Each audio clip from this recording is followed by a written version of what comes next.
जय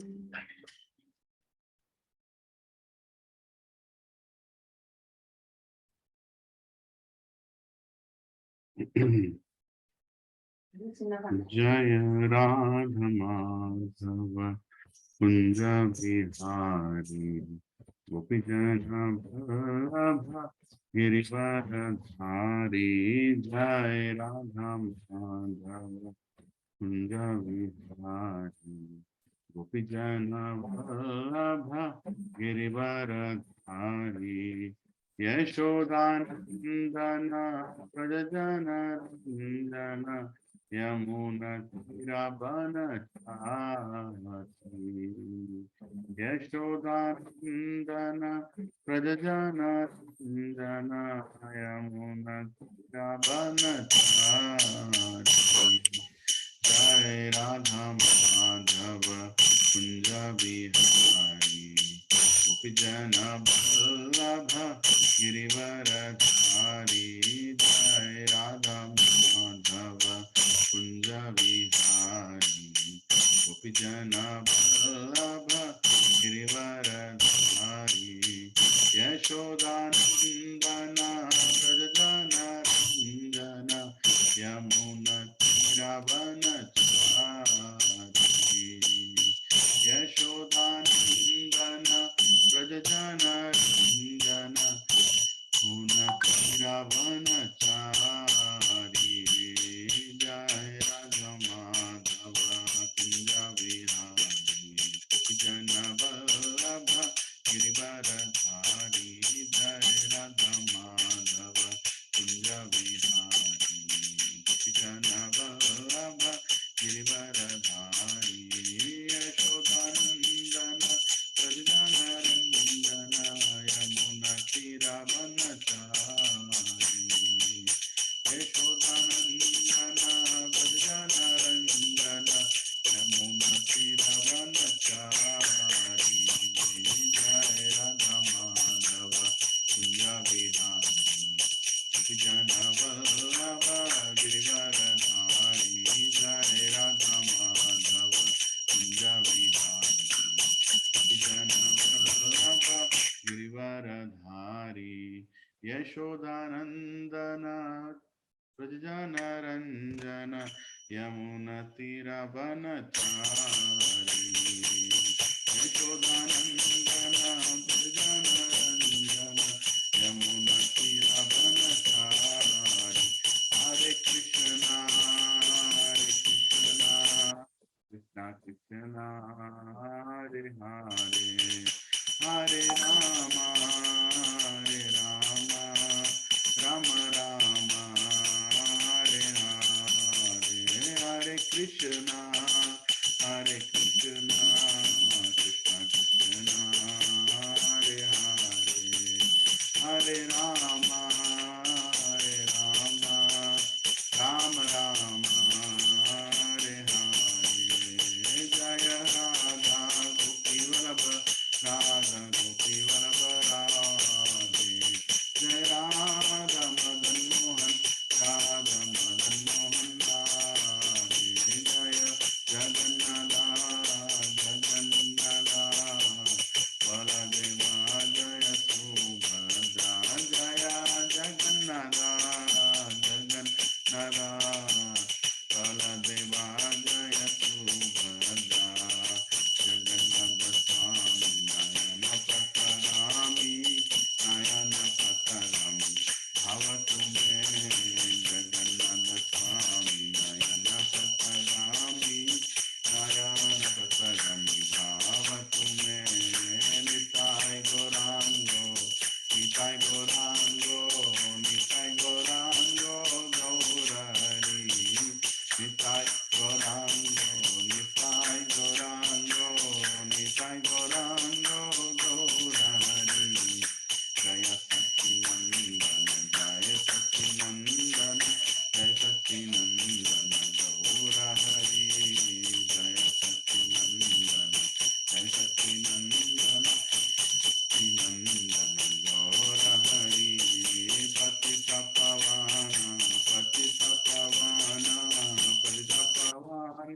गौरहरि पतित पावन पतित पावन पतित पावन गौरहरि जय जय प्रभुपाद प्रभुपाद प्रभुपाद जय जय प्रभुपाद जय जय गुरुदेव गुरुदेव गुरुदेव जय जय गुरुदेव नित्य गौर हरि बोल हरि बोल हरि बोल नित्य गौर हरि बोल नित्य गौर हरि बोल हरि बोल हरि बोल नित्य गौर हरि बोल।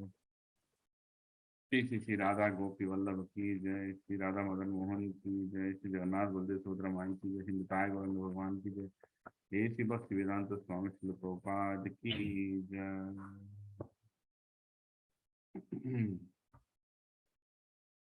ओम ज्ञानतिमिरान्धस्य ज्ञानाञ्जनशलाकया चाक्षुरुन्मिलितं येन तस्मै श्रीगुरवे नमः।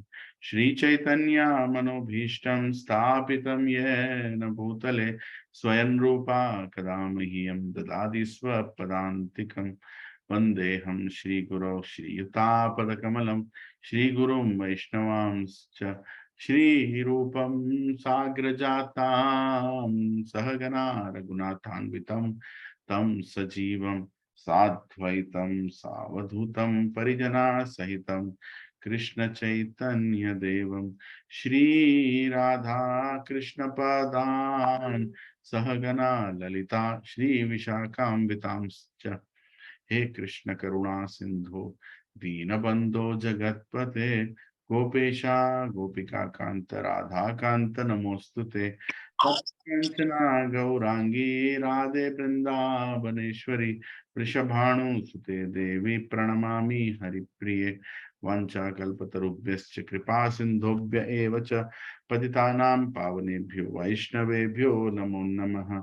जय श्री कृष्ण चैतन्य प्रभु नित्यानंद श्री अद्वैत गदाधार शिवसादि गौर भक्त वृंद।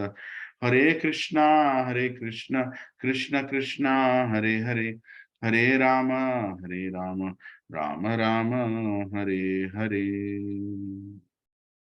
ओम नमो भगवते वासुदेवाय ओम नमो भगवते वासुदेवाय ओम नमो भगवते वासुदेवाय। नारायणं नमस्कृत्यं नरं चैव नरोत्तमं देवीं सरस्वतीं व्यासं ततो जयमुदीरयेत्।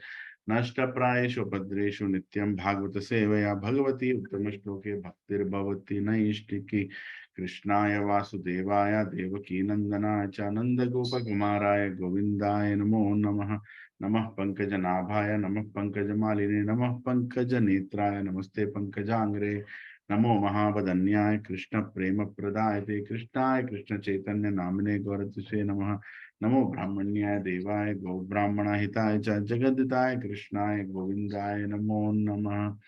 नमां विष्णुपदाय कृष्ण पृष्ठाय भूतले श्रीमते भक्ति वेदांत स्वामिनिति नामिने नमस्ते सरस्वतीदेवे गौरवाणी प्रचारिणे निर्विशेष शून्यवाद पाश्चात्य देशतारिणे। जय श्री कृष्ण चैतन्य प्रभु नित्यानंद श्री अद्वैत गदाधर शिवसादि गौर भक्तवृंद। हरे Krishna Krishna Krishna Hare Hare Hare Ram Ram Ram Hare Hare. Just give me 1 minute, close your mouth, please. Sorry.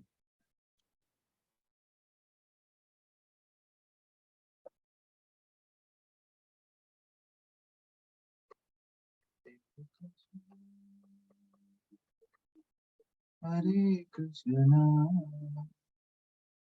Krishna Krishna,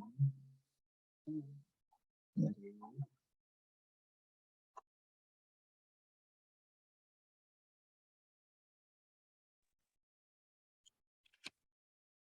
चेतो दर्पणमर्जनं भवमहाद्वाग्निर्वापनं श्रेयकैरिव चन्द्रिकावितरणं विद्यावधूजीवनम् आनन्दं बुधिवर्धनं प्रतिपदं पूर्णामृतस्वादनं सर्वत्मस्थापनं परं विजयते श्रीकृष्णसङ्कीर्तनं।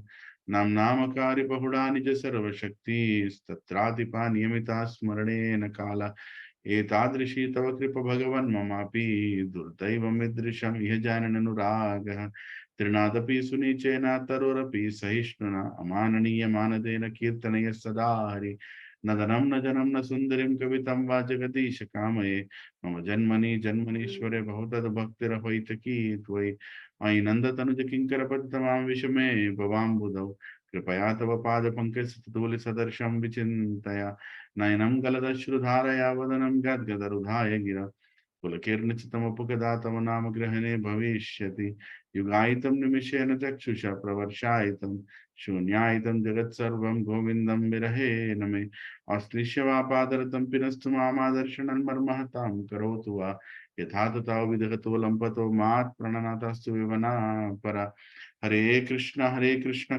कृष्ण हरे हरे हरे राम राम राम हरे हरे हरे कृष्ण कृष्ण कृष्ण हरे हरे हरे राम राम राम हरे हरे हरे कृष्ण कृष्ण कृष्ण हरे हरे हरे राम राम राम हरे हरे मुकुं करोति वाचालं पंगुं लंघयते गिरिमित्कृपः तमहं वन्दे श्रीगुरुदीनतारिणं श्री परमानन्दमाधवं श्री चैतन्य ईश्वरम् ओम अपवित्रो पवित्रो वा सर्वावस्थं गतोऽपि वा यत्स्मरेत् पुण्डरीकाक्षं साभ्याभ्याभ्यन्तरं शुचे Shri Vishnu Shri Vishnu Shri Vishnu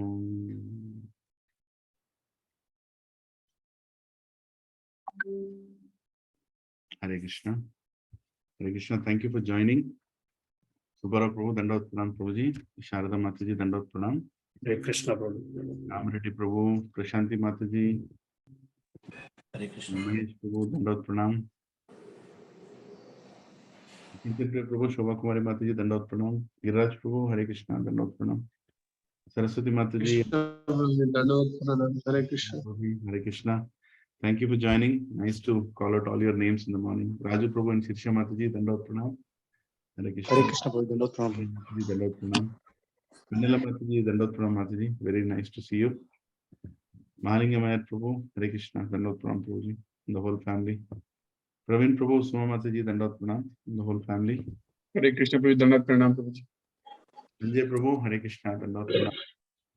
Neha Mataji, Dandavat Pranam, Hare Krishna. Thank you for joining. Prabhuji, Hare Krishna, Dandavat Pranam, Prabhuji. I logged in as my daughter's name. Yeah, I was also wondering. There is one Neha Mataji in Gurgaon. I was like, how can she? Very rarely she Yes, comes, yes. but Jyotsna Yes. Mataji, Dandavat Pranam, Mataji, Hare Yeah, Krishna. Dandavat Pranam, Prabhuji. Soumya Mataji, Dandavat Pranam.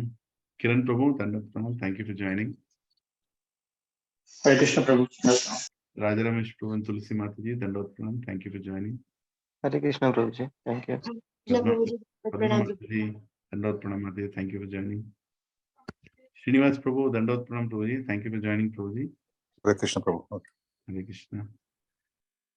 Pavan Prabhu, Hare Krishna. Dandavat Pranam. Thank you for joining. Hare Krishna Prabhuji. Santosh Sahityal Prabhuji, Lakshmi Mataji, Dandavat Pranam. Hare Krishna. Hare Krishna Prabhuji. Balamani Mataji, Dandavat Pranam. Thank you for joining. Hare Krishna Prabhuji. Dandavat Pranam. Satyadev Prabhu, Shivali Mataji, Dandavat Pranam. Thank you for joining. Hare Krishna. Prasad Prabhu, Madhavi Mataji, Dandavat Pranam. Hare Krishna.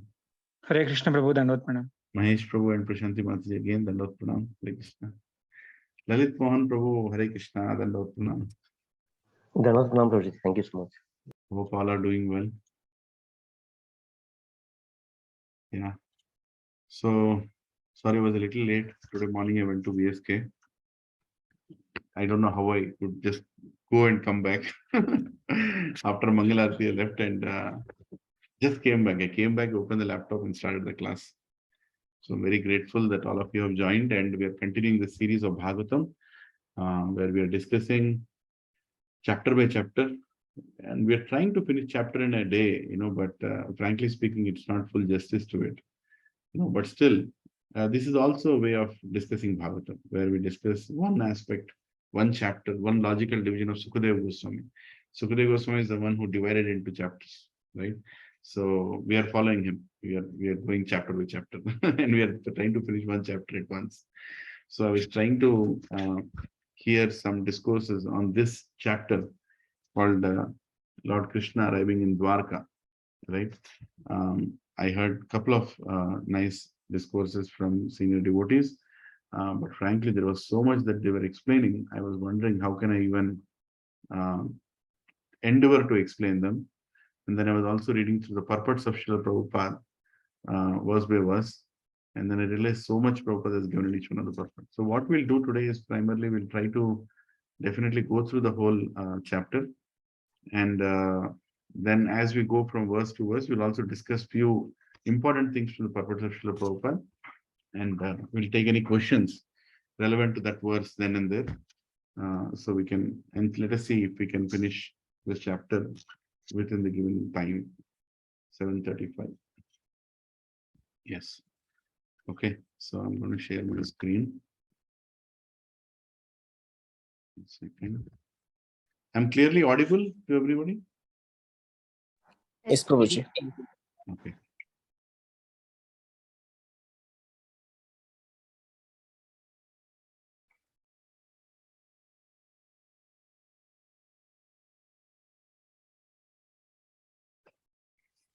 Hare Krishna.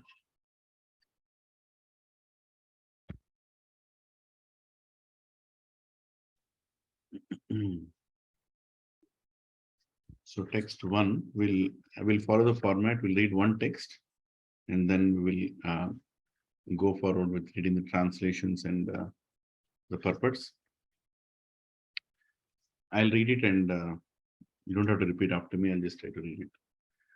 Sutta uvacha anarthan sa upavrajya svardhan janapadan swakan datmo dhara varam tesham visadham samayam iva. Sorry, there is a phone in the room. I just have to come back on.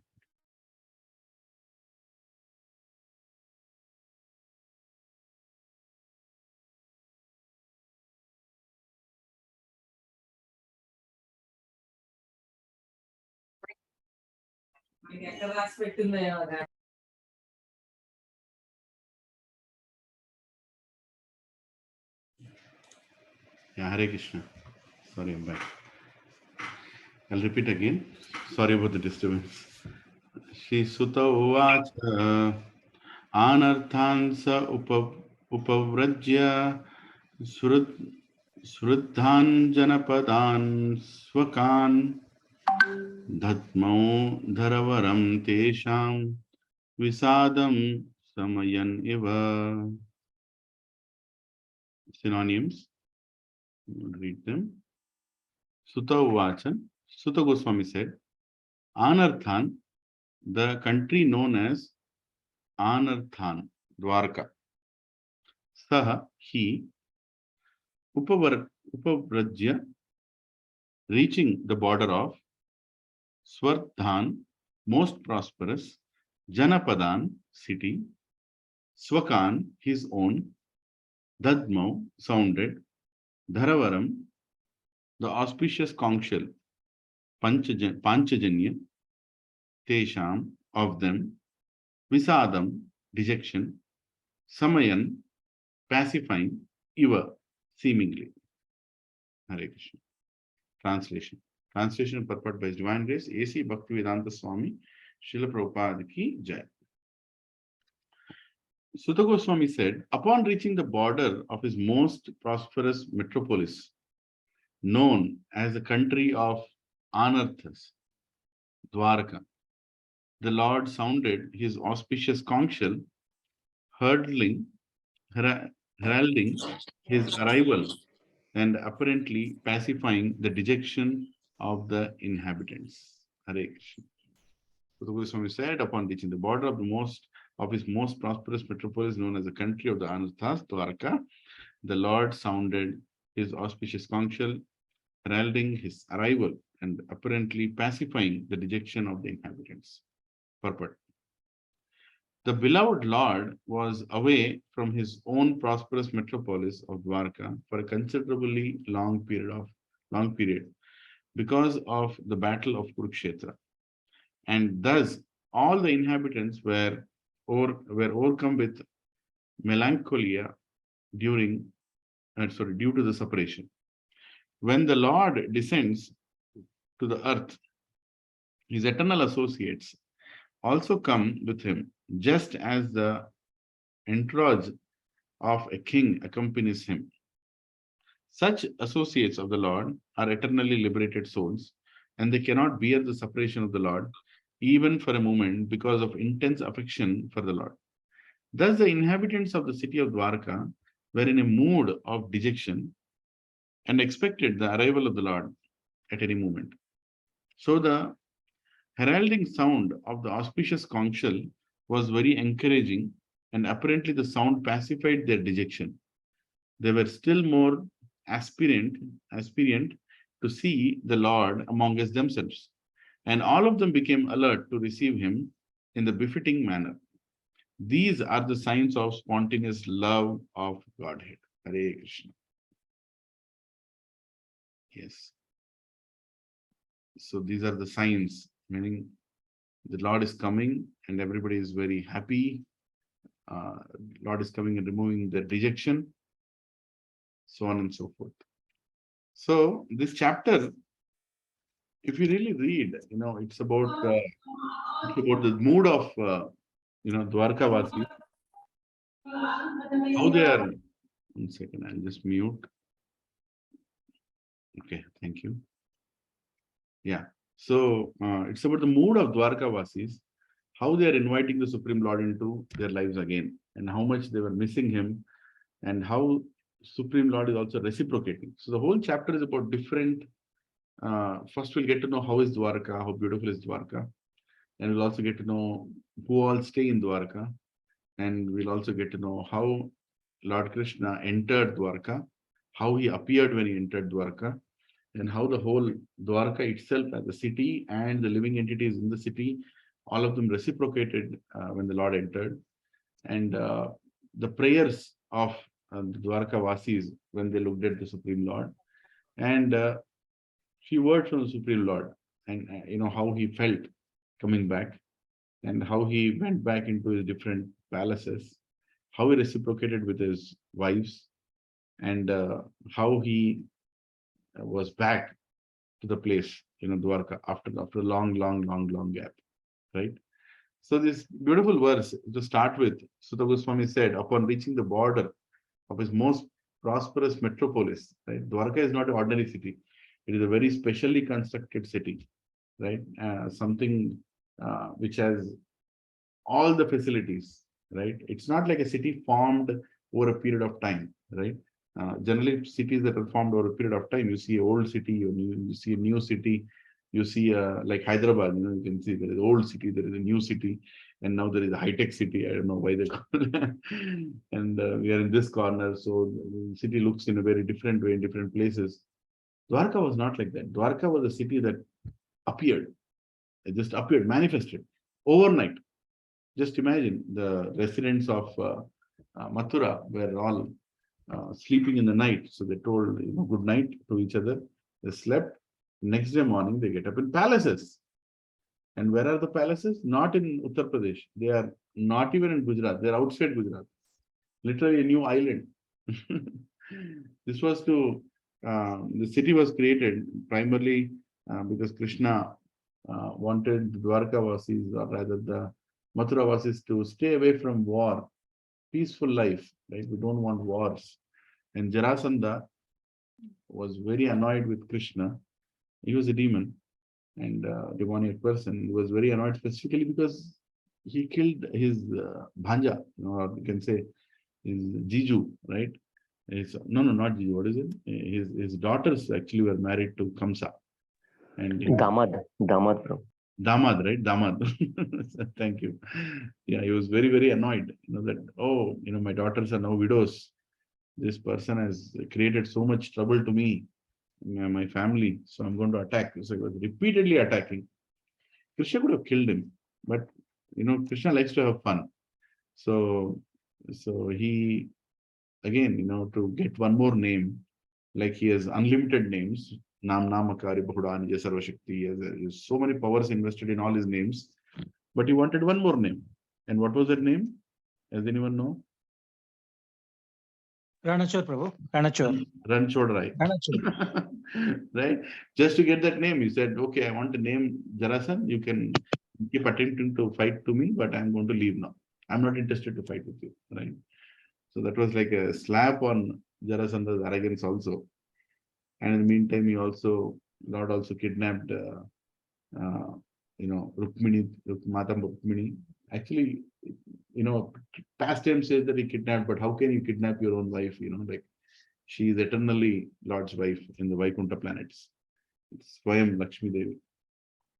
So anyway, so now we are going to read through, verse by verse, how, the whole scene is explained and how the separation is being seen, right?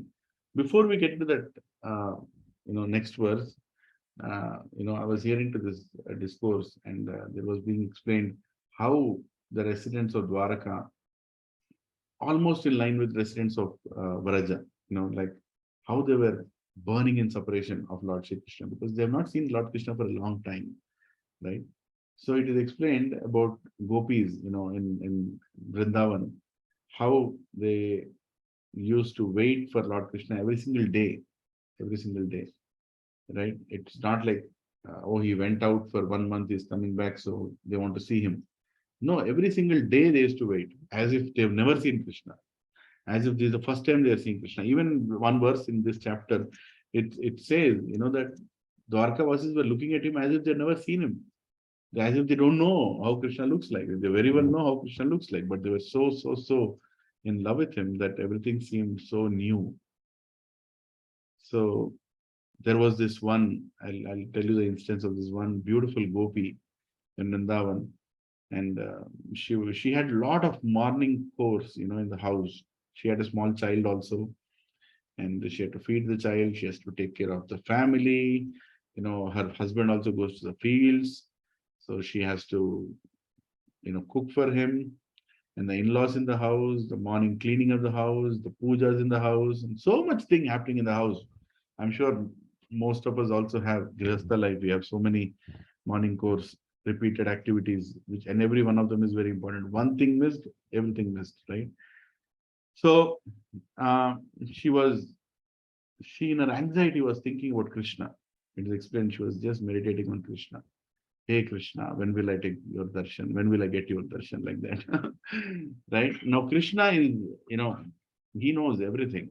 He knows who is waiting for him, what are anybody's intentions, right? You can't cheat Krishna externally by showing that you love him and internally you don't. That is the reason why we are in the material world.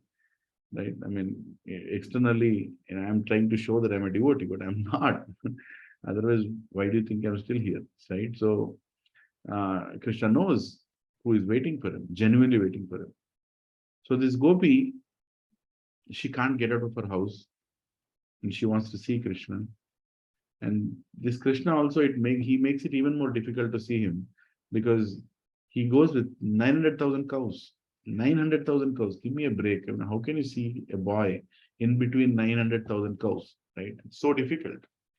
So in the morning, he's taking all these 900,000 cows and he's going, and this gopi is like, I want to see Krishna, and he's just going to pass by. I don't know when Krishna will come. Just imagine 900,000 cows are going, and one person is behind them, and there are other gopas and their cows also. So even more number of cows. So how are they going to see? So this gopi, and unfortunately she can't go to the house. So all choice that she had was there was a small hole in her door, and she would just come and peep like this, like this from that hole, and she could see hundreds and thousands of cows are just walking by in front of her house. And her hope is, can she see Krishna? Just imagine, what is the probability of seeing Krishna, who might not be as tall as a cow also. He might just be, if you stand beside a cow, he might be just less taller than a cow. You're still a small gopa. So she is looking from that hole, like this. She is looking from that hole and hoping that she'll see Krishna. And Krishna knows that this gopi is waiting for him. And what he does, he goes, and there is a calf The name of the calf is also mentioned, I forgot. So he goes to that calf, he holds the calf's tail and he tweaks it like this, like little bit, he tweaks it like this, which kind of makes the calf run, right? And suddenly the calf starts running. And, the calf directly goes in front of this gopi's house. Look at the Krishna's planning. And Krishna also runs behind the calf and he goes directly in front of this gopi's house. So this gopi, who is looking from this little hole, can barely see a frame in that hole. And in that frame, Lord Krishna comes with that calf. And he comes there, and not only comes, immediately he puts the pose of the Tribhanga form, keeping the murali, twisting his, shoulder and his waist and his legs, and he gives full darshan to the gopi. Full darshan. The gopi is like, huh? She's shocked, because what is the probability of seeing him? And now she's not only seeing him, he's seeing her, and everything has come within that hole of the door. Right? And she's so happy. And she just looks at Krishna, absolutely in shock. Like this, and in that shock, she faints. So she just falls, unconscious. Out of happiness, so much, like, how could this happen? And then Krishna laughs and he takes the calf and cows and he goes on. And then, because she looked at Krishna in such a beautiful darshan, right? Sham Sundar darshan, she's totally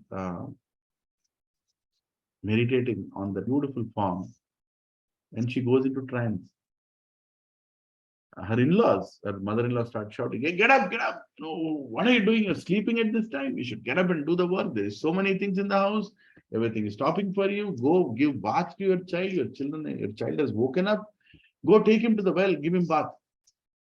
And this gopi, she takes her child and she takes a bucket and she has to put the bucket in the well and get the water and bathe the child.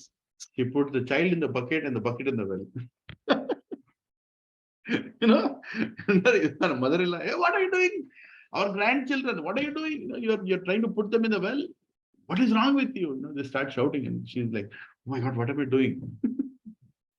Because all she can think of is Krishna, the beautiful form of Krishna, the unbelievable, dazzling, effulgent, beautiful, tender form of Krishna, Shama Sundar.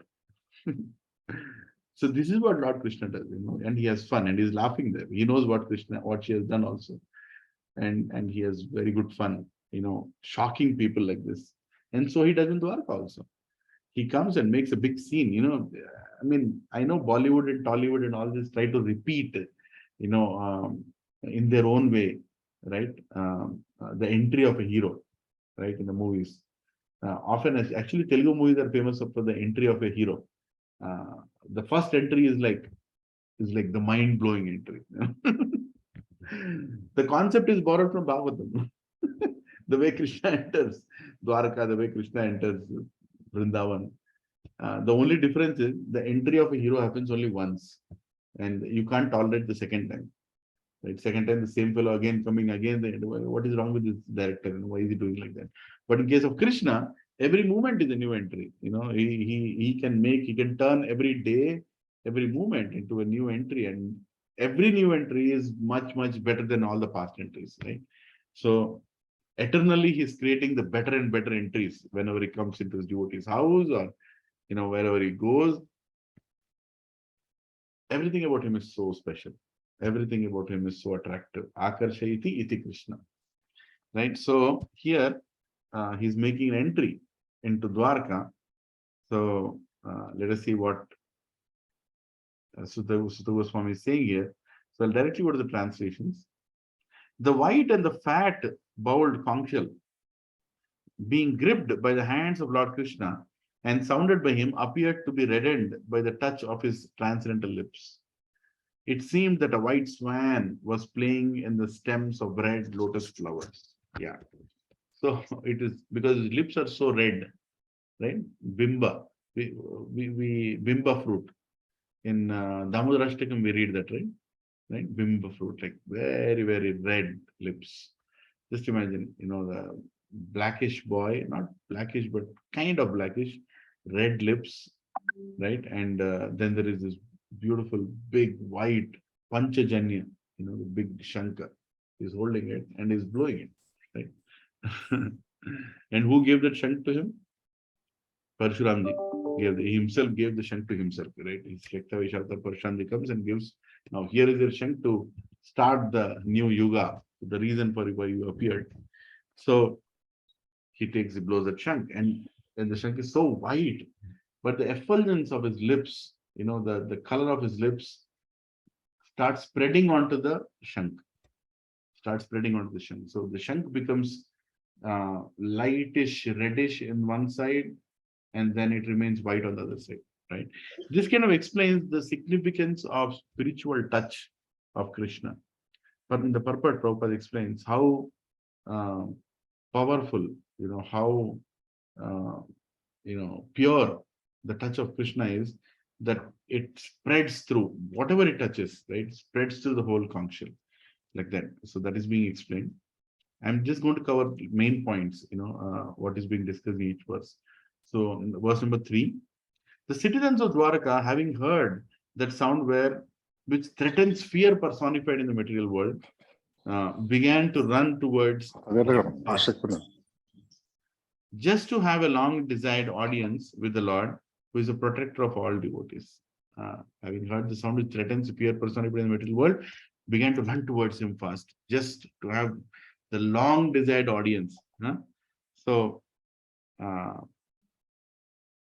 basically, as soon as they heard the shank, they immediately started running towards them, because this was the time for them to associate, right? So Prabhupada explains in the purport that when we hear the holy names, when we chant the holy names of Lord Krishna, this is how we should run towards Krishna. This is how our heart should run towards Krishna, right? The same thing is being explained. The moment they saw Lord Krishna, residents of Dwarka, they started running towards him. And it was not like ordinary running, it's like literally their soul is few steps ahead of their body. So soul is running and bodies are running behind. So it's eternal attraction to Lord Krishna, and as if there is life coming back into them, right? Life is coming back into them. They're kind of dead people in Dwarka without Krishna, and now with Krishna they are so happy. So here it is being explained, and the separation was also felt as we discussed in the last verse. So we'll go to the next 4 and 5. Here, the citizens arrived, translation, the citizens arrived before the Lord with their respective presentations, offering them to the fully satisfied and self-sufficient one, who, by his own potency, incessantly supplies others. These presentations were like the offering a lamp to the sun. Yet the citizens began to speak in ecstatic language to the Lord, just as words welcome their guardian and father. Yeah. So here, Prabhupada in the purport, he explains that who are they giving these gifts to? See, everything is made out of Lord's energy only, right? Everything is made of Lord's energy, is the expansion of his energy. So you want to give something to Krishna, and you are making something for him.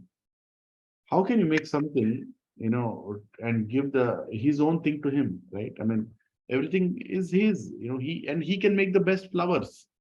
See, who can design a flower, right? You and me cannot design a flower. A beautiful flower is designed by Krishna. And Acharyas explain that literally Lord Krishna comes every night and he paints every flower. Every flower that we see outside, he paints it, and we are supposed to offer that flower to him. Every flower belongs to him. Every flower is waiting to be offered to Krishna, right? Literally, when you're plucking them, flower is thinking, okay, now me, now me, now me. pluck me. And then, by the way, keep it. I have this, I'm just sharing. When I keep flowers in the altar, I keep choosing which flower has to go to which place.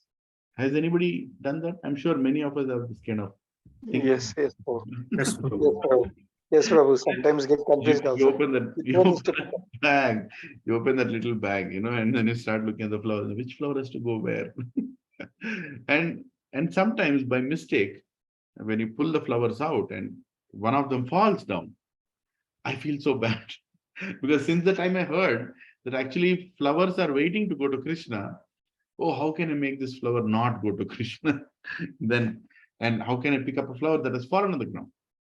But but you can't make that flower, bereft of the association of Krishna. Just like us, we have fallen into this material world. Acharyas pick us up, even though we are dirty, and they keep us back at the feet of Krishna.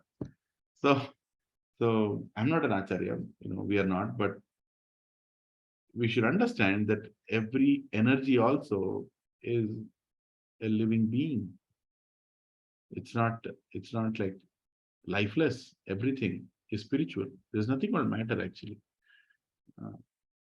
There is matter, there is spiritual, but actually there is no matter. Everything is spiritual. So you take the flower and then you can put Achman again on that, just clean it up a little, and then you can go and keep it, right? And then you choose the best flower, right? For example, when I'm keeping the flowers in the altar, I choose the best roses for Srimati Radharani and best rose for Subhadramai, right? And the best rose for Lakshmi Devi, Lakshmi Narasimha Swami, there is Lakshmi Devi there. So I make sure that those 3 roses are always kept aside. When I open the packet, first thing remove the 3 roses, the best 3 roses, and keep them aside. And then the most beautiful flowers, fragrant flowers, I choose for the Goswamis. They are they have seen the beauty of Lord Krishna, right? And they are in the mood of serving Krishna. So if you give them flowers, they are going to give them to Krishna again. So we keep those flowers there. So basically what I'm trying to tell, then you keep a flower at, actually the order, one senior devotee told me, the order is you should first keep a flower at your guru, right? Your guru that you're aspiring from or you were initiated with. You can keep, and if you have not yet decided, then you can keep near Prabhupada. And from Prabhupada, the flower should go all the way to the top. That's the order. So I do that in the beginning, few flowers there, and then I'm very eager to keep the right flowers in the right place. Most, and the flower that you're giving, that you want Krishna to have, you should give it to Radharani. Radharani is going to give it to Krishna again. I don't know. I've seen devotees doing that, so I try to repeat it. But that's the most joyful time of my altar worship, where I really like doing that activity, keeping the flowers, because kind of makes us meditate which flower goes where. Does anyone want to share your experiences?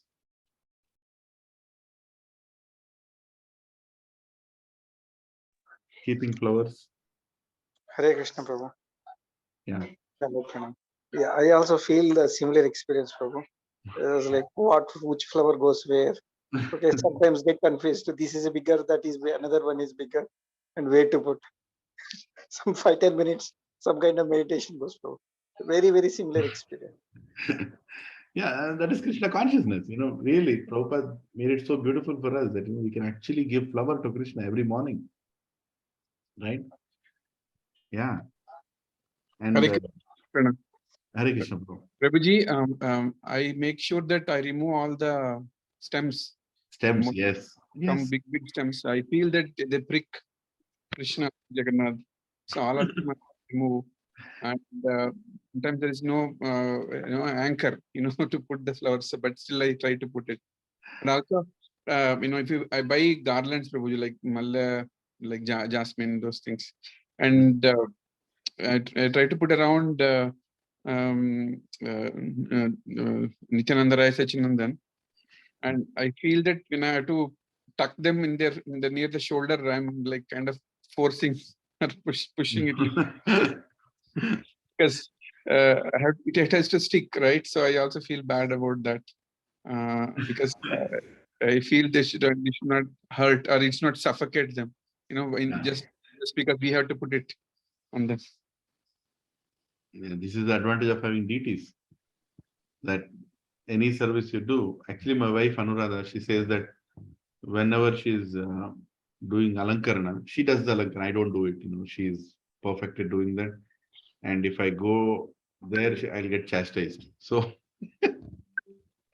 sometimes we get a little casual, but she's very, very particular how she does what she does. So she says that when I'm doing it, the consciousness is that I'm decorating Radharani so she can go and meet Krishna. So Radharani should be perfect. She should be like how she will dress herself when she's going to Krishna. So I should meditate in that way and dress her.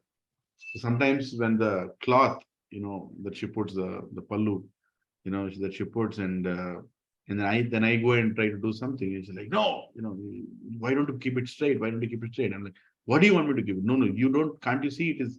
I can't see. See, you take care of it. It's very particular. It has to be perfect. That Radharani should look beautiful because she wants to look beautiful.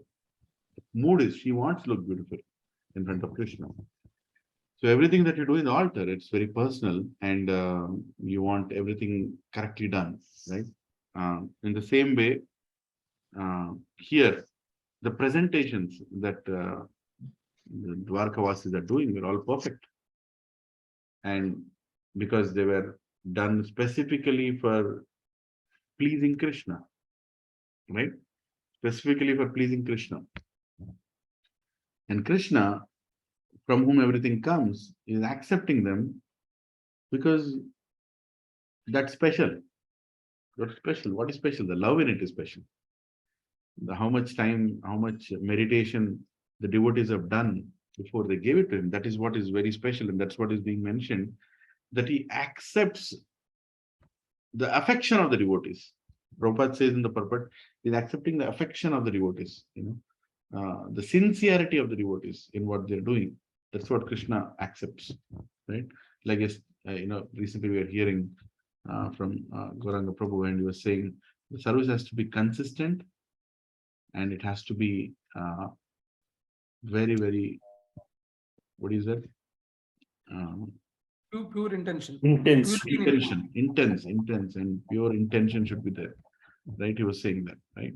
So that all matters, and that's exactly what the Dwarkavasis are doing, right? So let's go forward. As I said, this chapter can go on forever.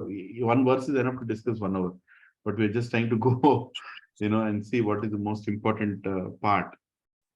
Yeah. So the 6th verse, the citizen said, "O Lord, you are worshipped by all the demigods like Brahma, the 4 Kumaras, Sanas, and even the king of the heaven, Indra. You are the ultimate rest for those who are really aspiring to achieve the highest benefit of life. You are the supreme transcendental Lord, and inevitable time cannot exert its influence upon you," right? So 2 things here. One is the Devatas are being mentioned. Now let me tell you, Devatas are worshipping the Supreme Lord, but they're not as fortunate as Dwarkavasis. Prabhupada explains in the purport that actually Devatas are envious of Dwarkavasis because they can see Krishna. Devatas maximum they can see is on the Sweta Dweep, they can see Kshirodaksha Vishnu, sleeping in the milk ocean. And that also very far, like whenever they want to see the Supreme Lord, they have to make an endeavor to go to the bank of that ocean. And basically the seashore, ocean shore, they stand there and they have to see very far, and they can see the Supreme Lord taking rest. Supreme Lord taking rest. Right? Sorry, just mute Subhara. Yeah, no problem. Yeah. Sorry for this. No problem. Yeah, so they see from very far away, right? And even when they are in trouble, like Brahma, Indra, Chandra, all that they can do is they can go to that shore and shout from there, say, "Hey Lord, please save us, we're in trouble, or we need your blessings, we want to start something, we need your blessings." They can, so it's very far. But Dwarkavasis, and they're only seeing the expansion of Supreme Lord, which is Kshirodaksha Vishnu. But Dwarkavasis are seeing the Supreme Lord himself. Right? How fortunate are them? Prabhupada explains. And Prabhupada also says another point here, that when we remember Lord as eternal, the threefold miseries cannot affect us, right? So when they see the Supreme Lord, the influences will forget all the temporariness of this world. Devotees are actually happy people because they don't relate themselves to anything in this world. That's why they're very happy. They're very peaceful, right? They are in a giving mode, and they 1 second.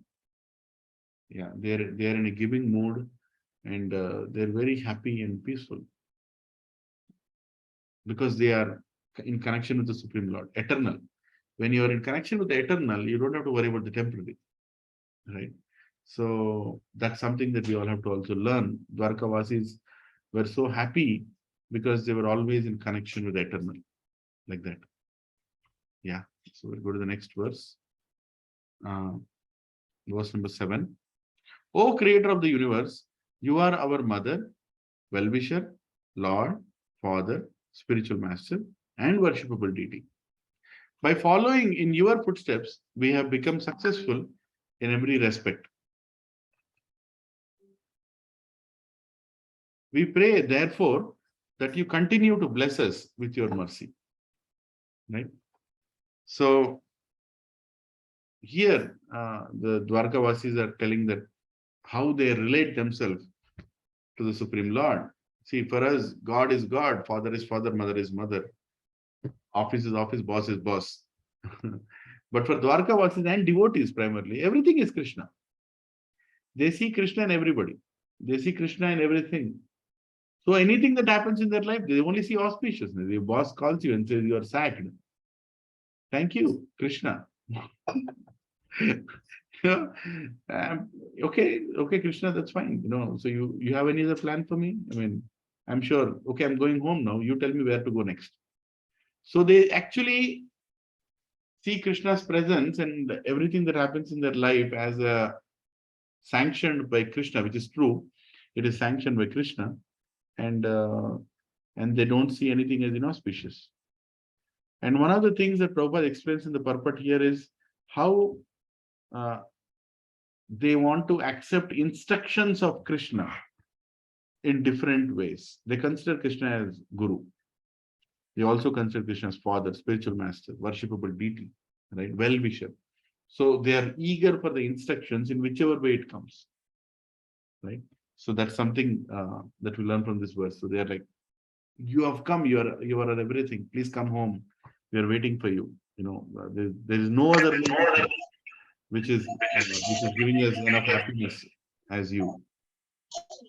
Yeah. Next is 8th verse. Oh, it is our good luck that we have come again today under your protection by your presence. For your lordship rarely visits even the denizens of heaven.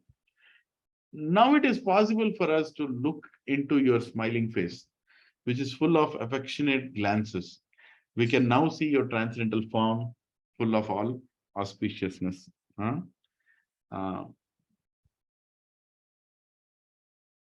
Here, Prabhupada is explaining how happy they are seeing the Supreme Lord. I was hearing this discourse, and senior devotee was saying, how the wives of the Supreme Lord serve him when they look at him, right? The 16,108 wives. So as soon as the Supreme Lord comes home, just give me 1 minute. Sorry, somebody is trying to reach me again and again. I just have to make sure.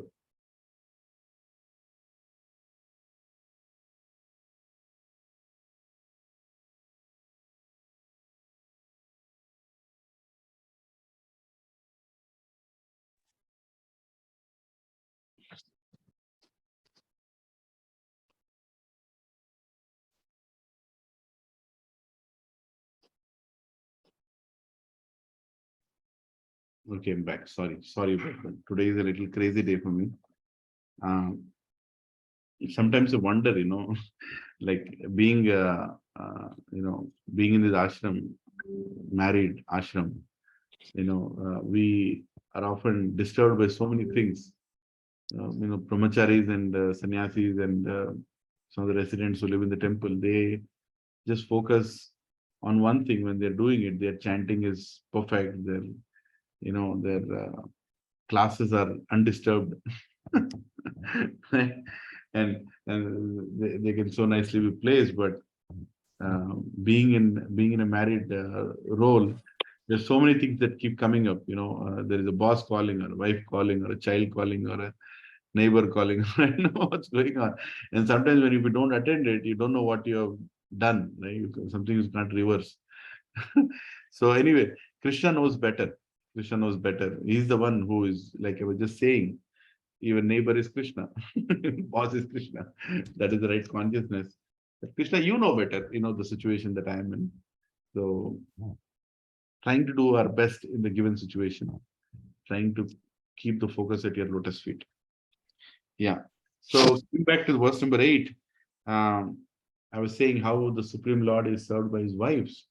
Acharya is explained, please hear this, a beautiful explanation. I was meditating on this when I was hearing that, is that when Krishna comes home,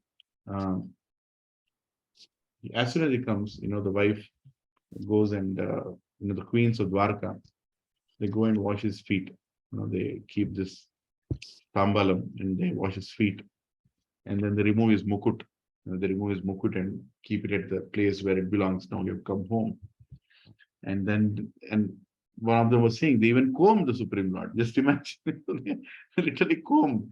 His hair is so beautiful. They like make him nice, and then they make all the, throughout the day, they're meditating and making what my Lord would like to eat. And they make all beautiful, tasty, amazingly fragrant dishes, prasadam, right? Bhoga, rather, for the Supreme Lord. And they take it in a plate, nicely decorated and nicely clean, tidy, and they keep it in front of the Supreme Lord, and they allow him to eat, and they feel that they're feeding him, like with their hands, like that they feel, and they explain, they take one chamar and they're standing beside, and slowly they are whisking it, Supreme Lord is eating, and they are so happy that he has eaten this, he has eaten that. And the Lord is also reciprocating, saying, nice, like that. So, the whole scene and this is daily affair, by the way. It's not like you went to US trip, you have bought some gifts, so you're coming home, so you're treated like that. No. It's like a daily affair. Krishna goes home, and this is how he's invited, this is how he's treated by his wives. And he's Krishna. Now, husbands, don't start looking at your wife saying, why don't you treat me like that? You are not Krishna.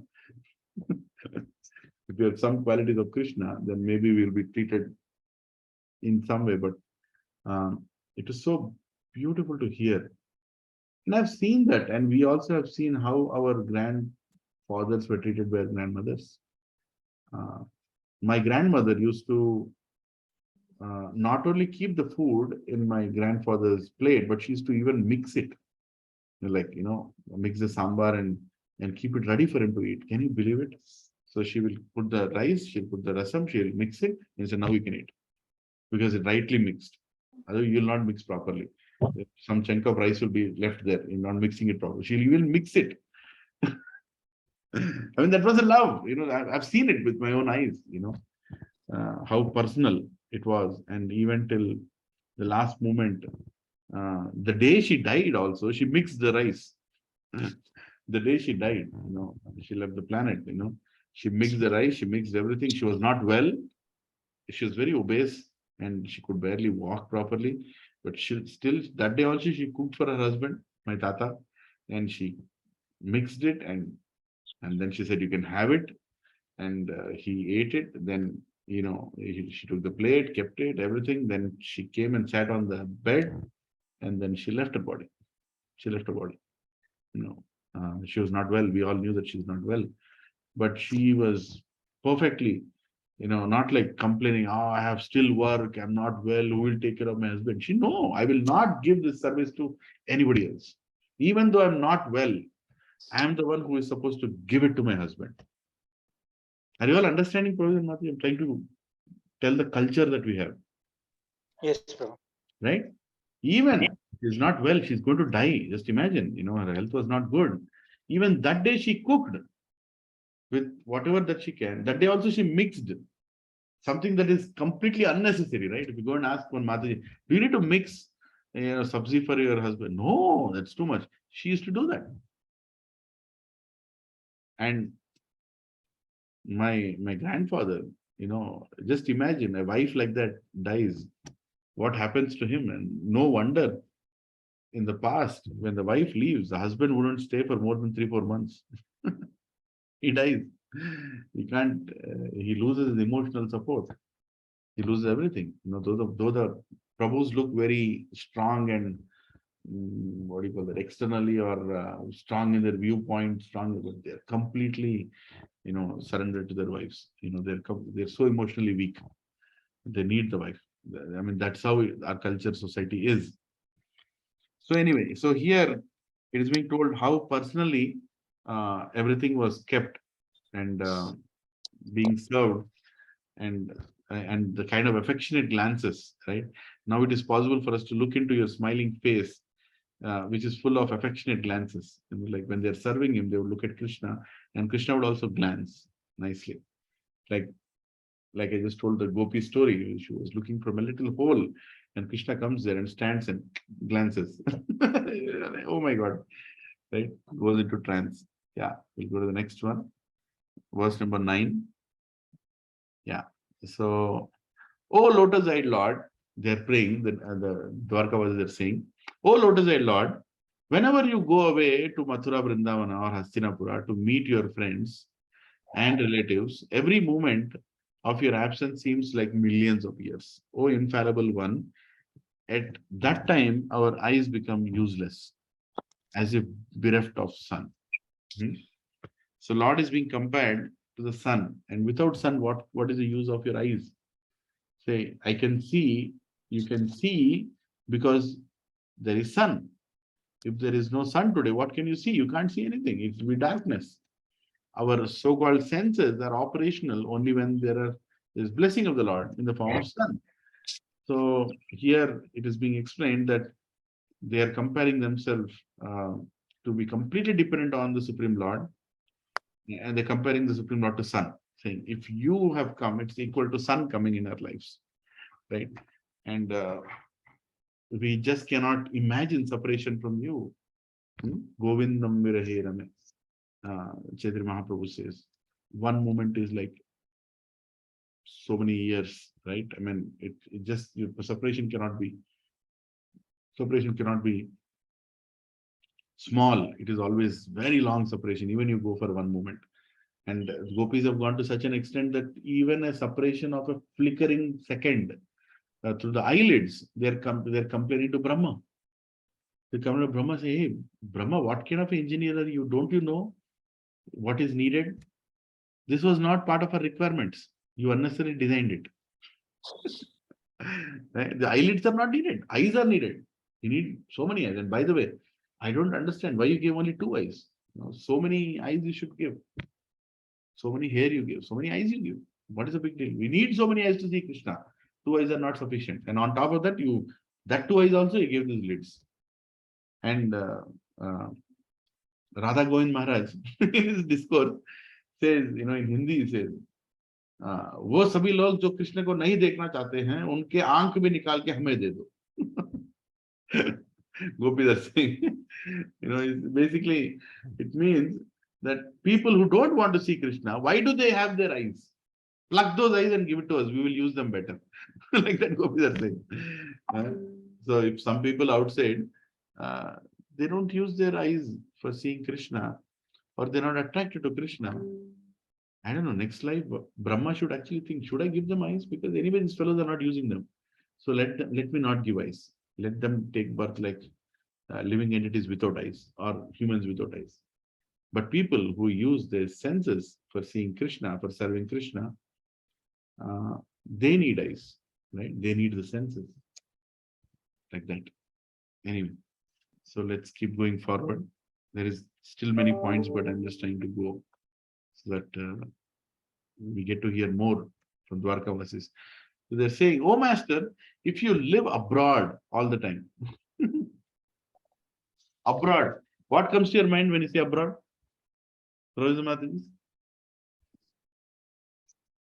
Abroad bolte kya aata hai mind mein? America, America, UK, Middle East. Australia. Here Some Acharya other country, explained. some other Huh? country. What was it? Okay. Stockholm. Stockholm. See, point is here, Acharya is explaining abroad actually means any place outside Dwarka. Any place outside Dwarka. Even if he goes to Hastinapur, that is abroad.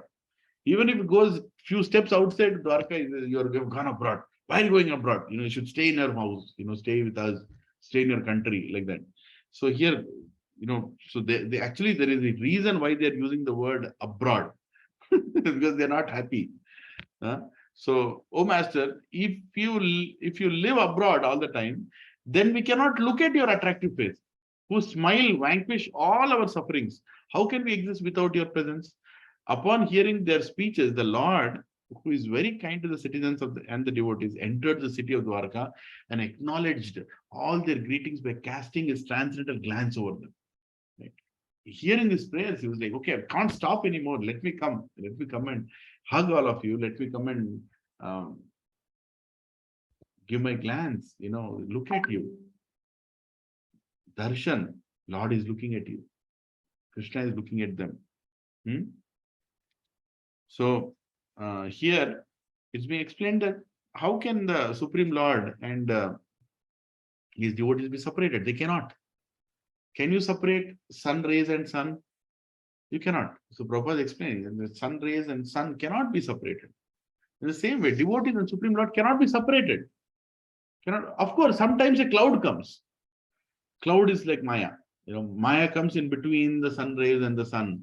And for some time you feel that the sun rays are not coming through because there is a cloud. But the cloud is temporary. So this material world also can be compared to the cloud, which is temporary. We and the Supreme Lord are always eternally together.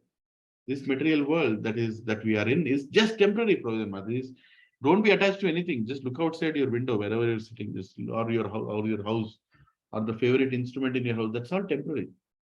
Which means that flat that you have, the house that you have, whatever you're looking at, everything is temporary, just transitionary. Actual eternal is we and Supreme Lord in the Goloka. This is all temporary, just like a cloud, right? So the comparison is done between sun disk and sun rays, right? So sun disk is the Supreme Lord, sun rays are us, who are eternally always with him. So Maya, like clouds cannot separate. Clouds cannot separate the sun for a long time. In the same way, even Maya cannot separate us from the Supreme Lord for a long time.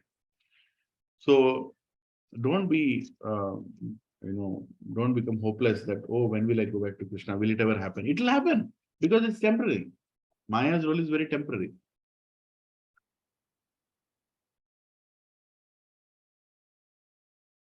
Our thought should be, Krishna, thank you. Your devotees have been sent into my life. They are training me.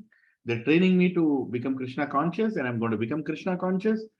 I know that I'm going to see you, and there is no doubt that you will accept me, but I want to come sooner. I want to come sooner. Let me come to you sooner. That is the consciousness that we should carry.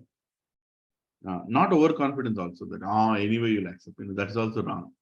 But you should know that he will accept because we are sun and the rays. We can't be separated. It will never happen that, okay, Krishna gives up on us and say, okay, you people, sado Gachibowli maro. No, he'll never do that. When are you going to come back? When are you going to come back? So he's always sun and sun rays, right? That is the comparison being given. So verse number 11. Yes. As Bhogavati, the capital of Nagaloka, is protected by the Nagas, so was Dwarka protected by the descendants of Rishni, Bhoja, Madhu, the Sarha, Arha, Kukura, Andaka, etc., who were as strong as Lord Krishna. Right? So here, the insistence is being made that we are protected because of you, because they're all expansions of yours. They're all Vrishnis, right? Equally powerful, and no one can attack Dwarka and take it over because it is protected by Krishna himself and his expansions, right? Yeah, we'll go to the next verse. Number 12. The city of Dwarkapuri was filled with the opulences of all seasons. There were hermitages, orchards, flowers, gardens, parks, and reservoirs of water, breeding lotus flowers all over. Right? So we can't imagine this, right? Staying in Gachibowli and Khajaguda, we can't imagine all this. Just I'm reading it again. There were hermitages. Did you see any? No. Orchards. Have you seen any? No. Flower garlands, parks, and reservoirs of water, breeding lotus flowers all over. Beautiful. Right? The city of Dwarkapuri is being explained, the beauty of the city. And here, an Acharya was explaining that how unfortunate is material world, where the rich people, they try to keep all these things around their house. But the poor people are thrown into slums. Excuse me, got up a little early and went to VSK, so I'm feeling a little drowsy.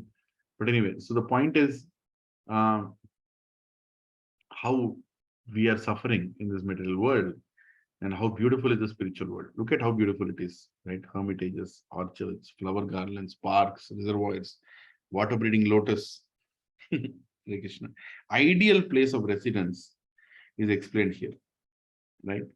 And factories and mines, Prabhupada even writes in the purport about factories and mines, how nonsense they are, how they are not needed. They are like Ugra Karma. They are created to destroy this planet, right? Like that, which is true. But the beauty of Dwarka is being explained here, right? Yeah. 13.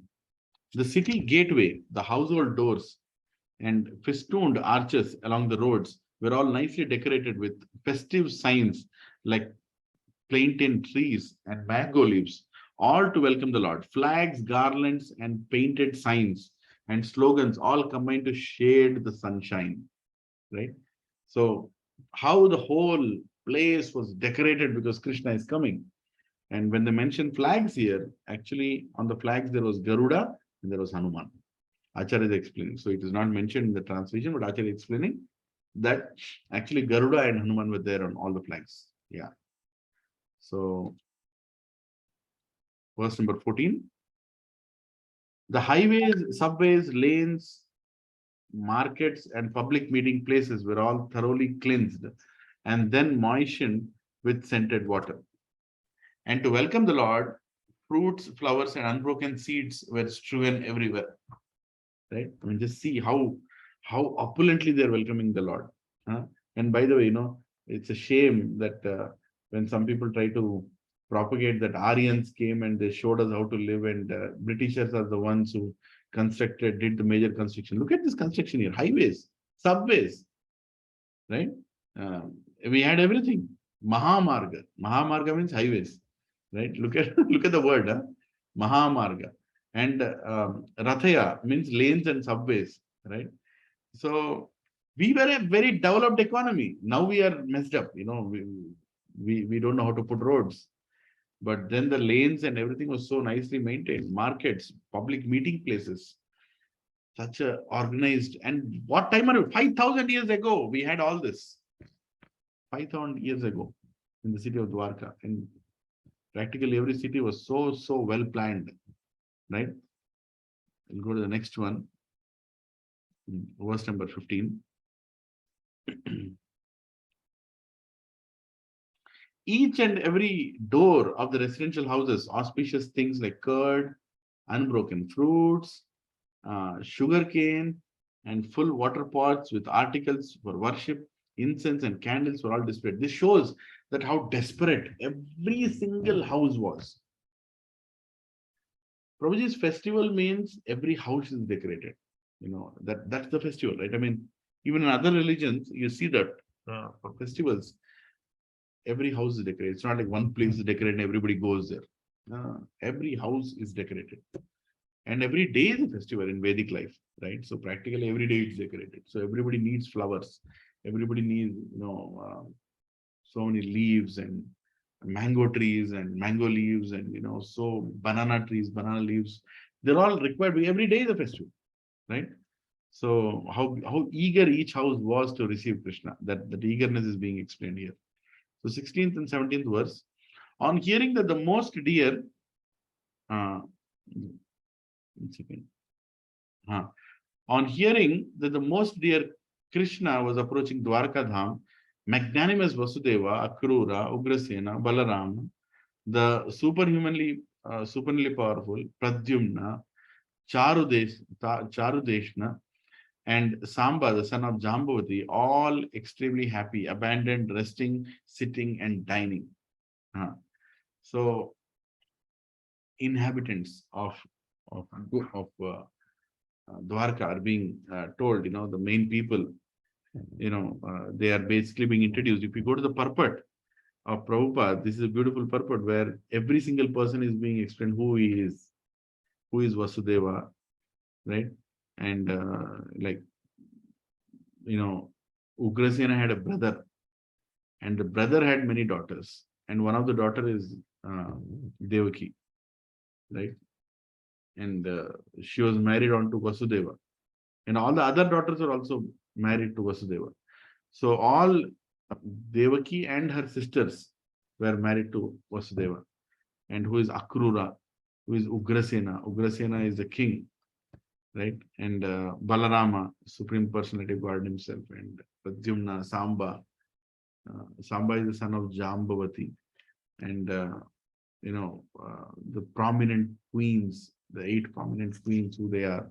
Everything is being explained in the purport. It's a beautiful purport. You all should read it. Now, in the interest of time, I'm going forward. So they all became very jubilant and happy to see Krishna, right? You can see, one by one, everybody is. Charudeshna is the son of Rukmini Devi. Yeah.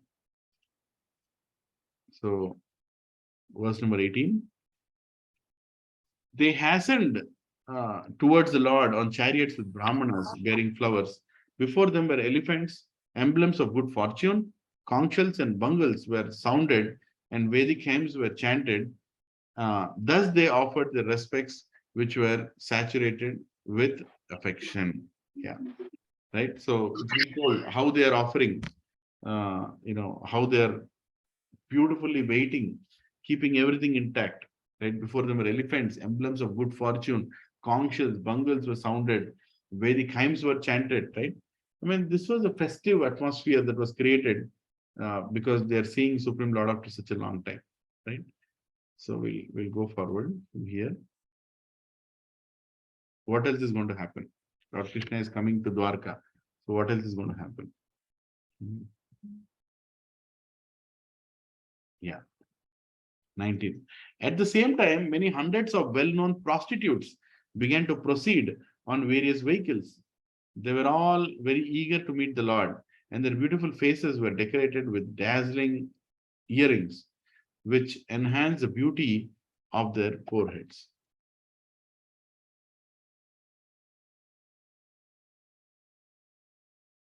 Now, when I heard this class first time, in my beginning days of Krishna consciousness, I was hearing from this very senior devotee, and I was shocked. What? Prostitutes? 5,000 years ago? In Dwarka? Dwarka is not an ordinary place. Eternal residents of the Supreme Lord live there, eternal devotees. What are prostitutes doing there? Prostitution is such a bad thing. How can prostitutes be in Dwarka? And how can they see Krishna? If they're prostitutes, how can they see Krishna? So this discussion itself can go on for a long time because the way Acharyas have explained. So you should understand that the culture in those days was to safeguard households and to make sure there is no nuisance created for the people who are practicing Krishna consciousness. 99% people are practicing Krishna consciousness then, and they don't want them to be disturbed. So prostitution was not like the way it is done today.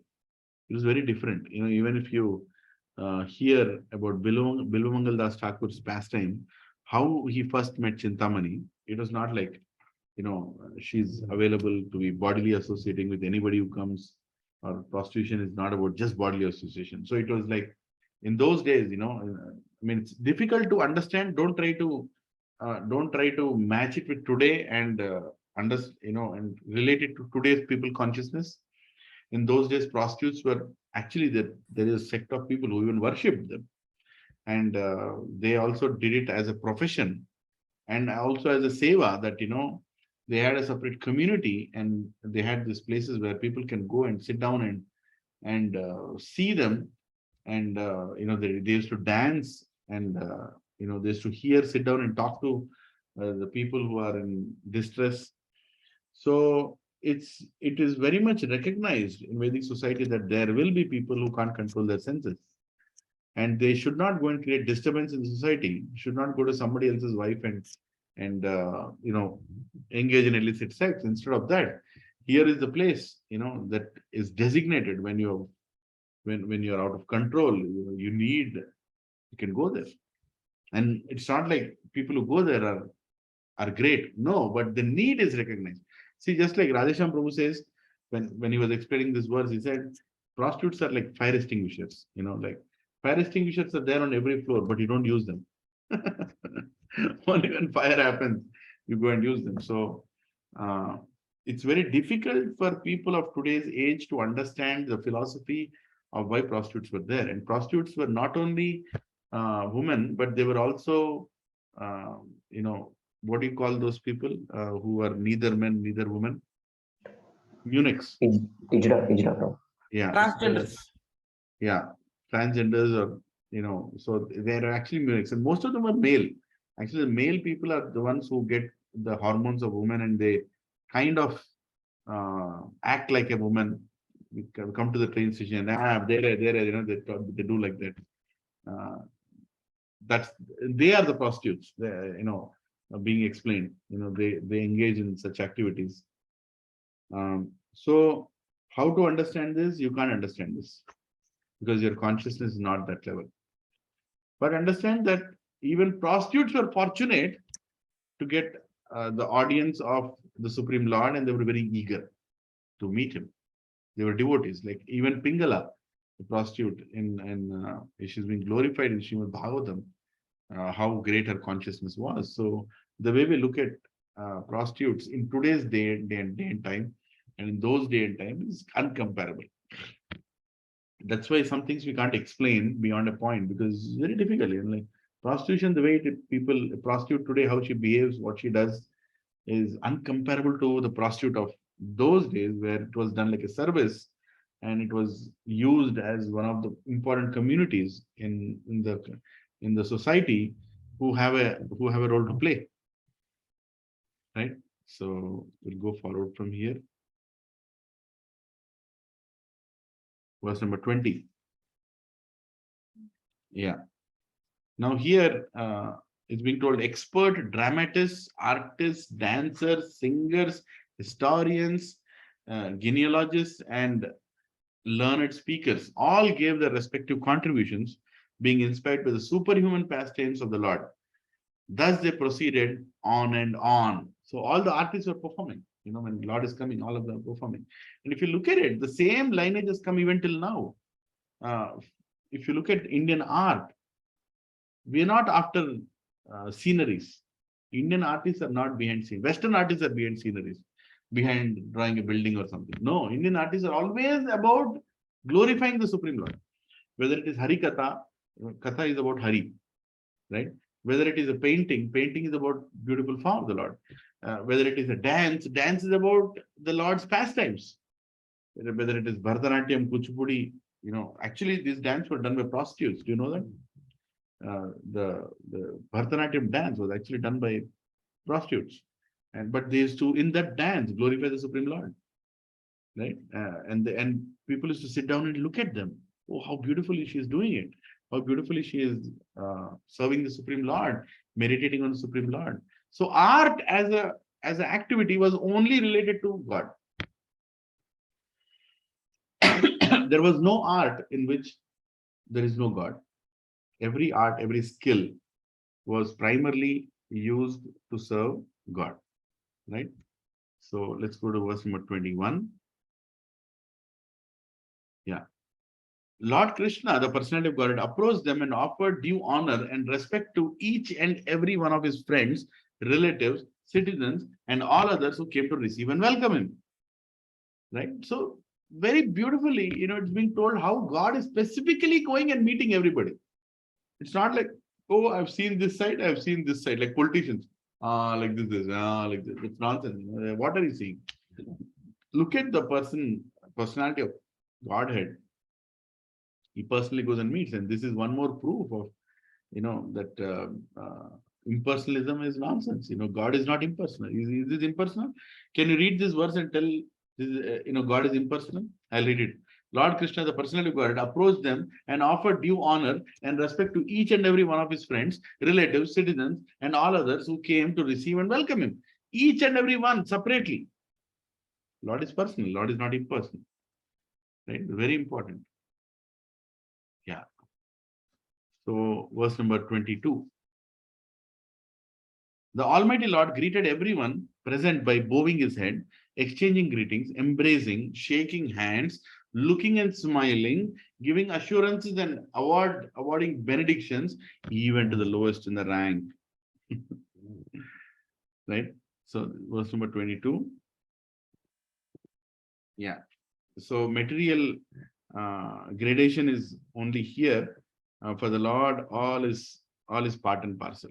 Right? So basically, the Almighty greeted everyone present by bowing his head, right? Like this, and exchanging greetings, embracing, shaking hands, looking and smiling, giving assurances.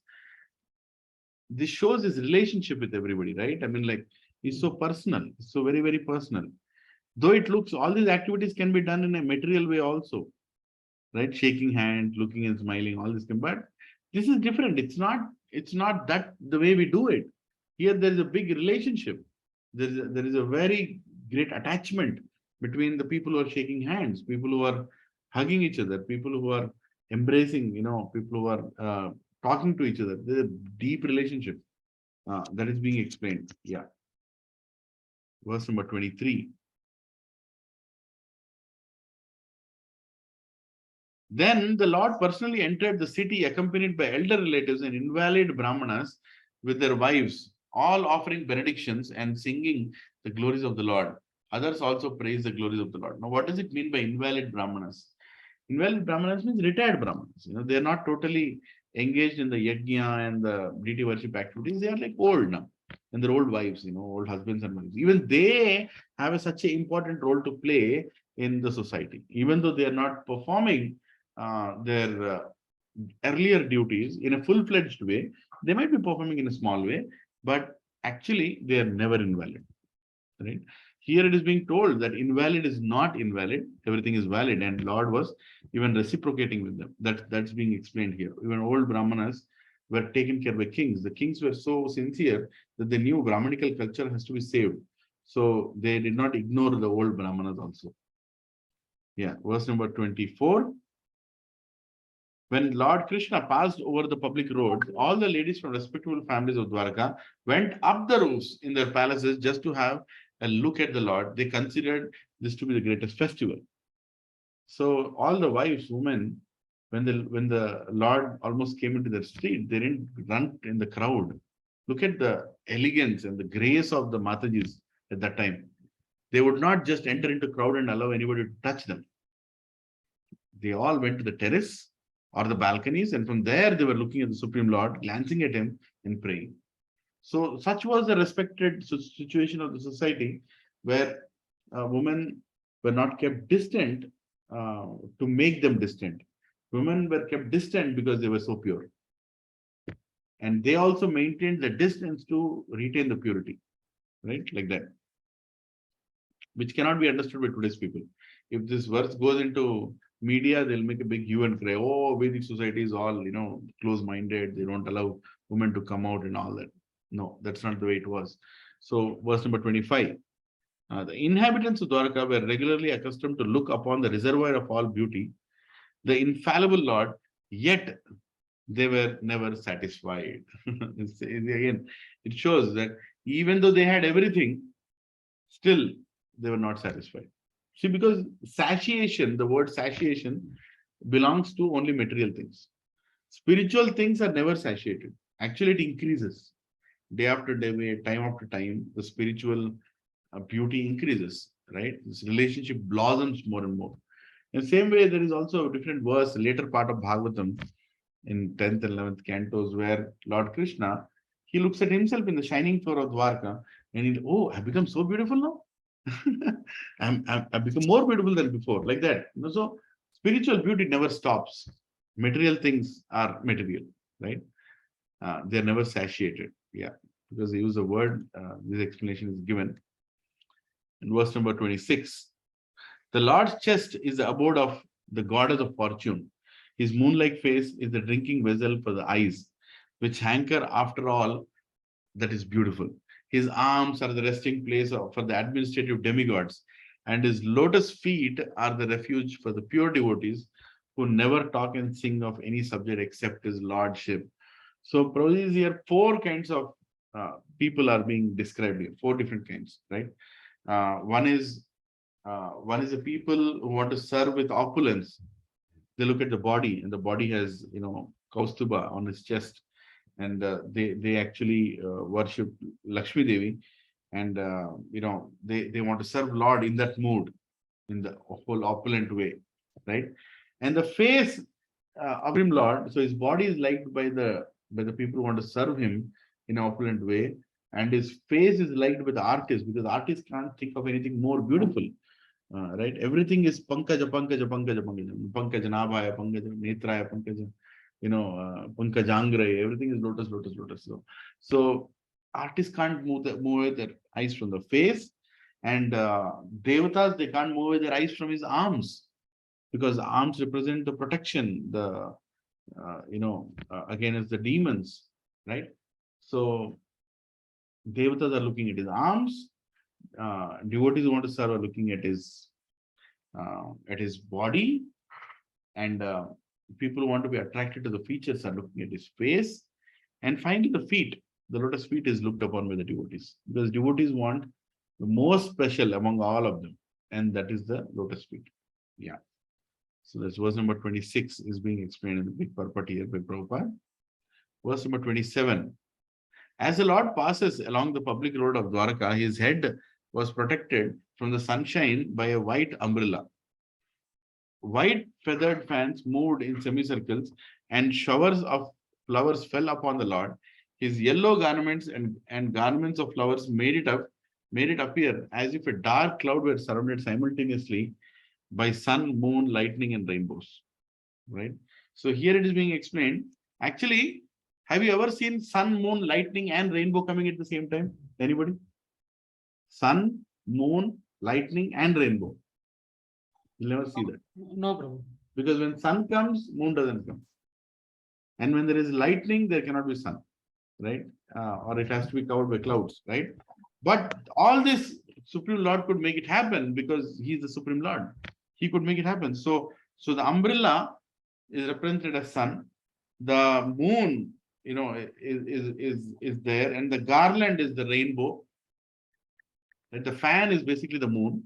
So he was being fanned. It is being told he's being fanned. White feathered fan. That is the moon. And the umbrella is the sun. And then the garland is the rainbow.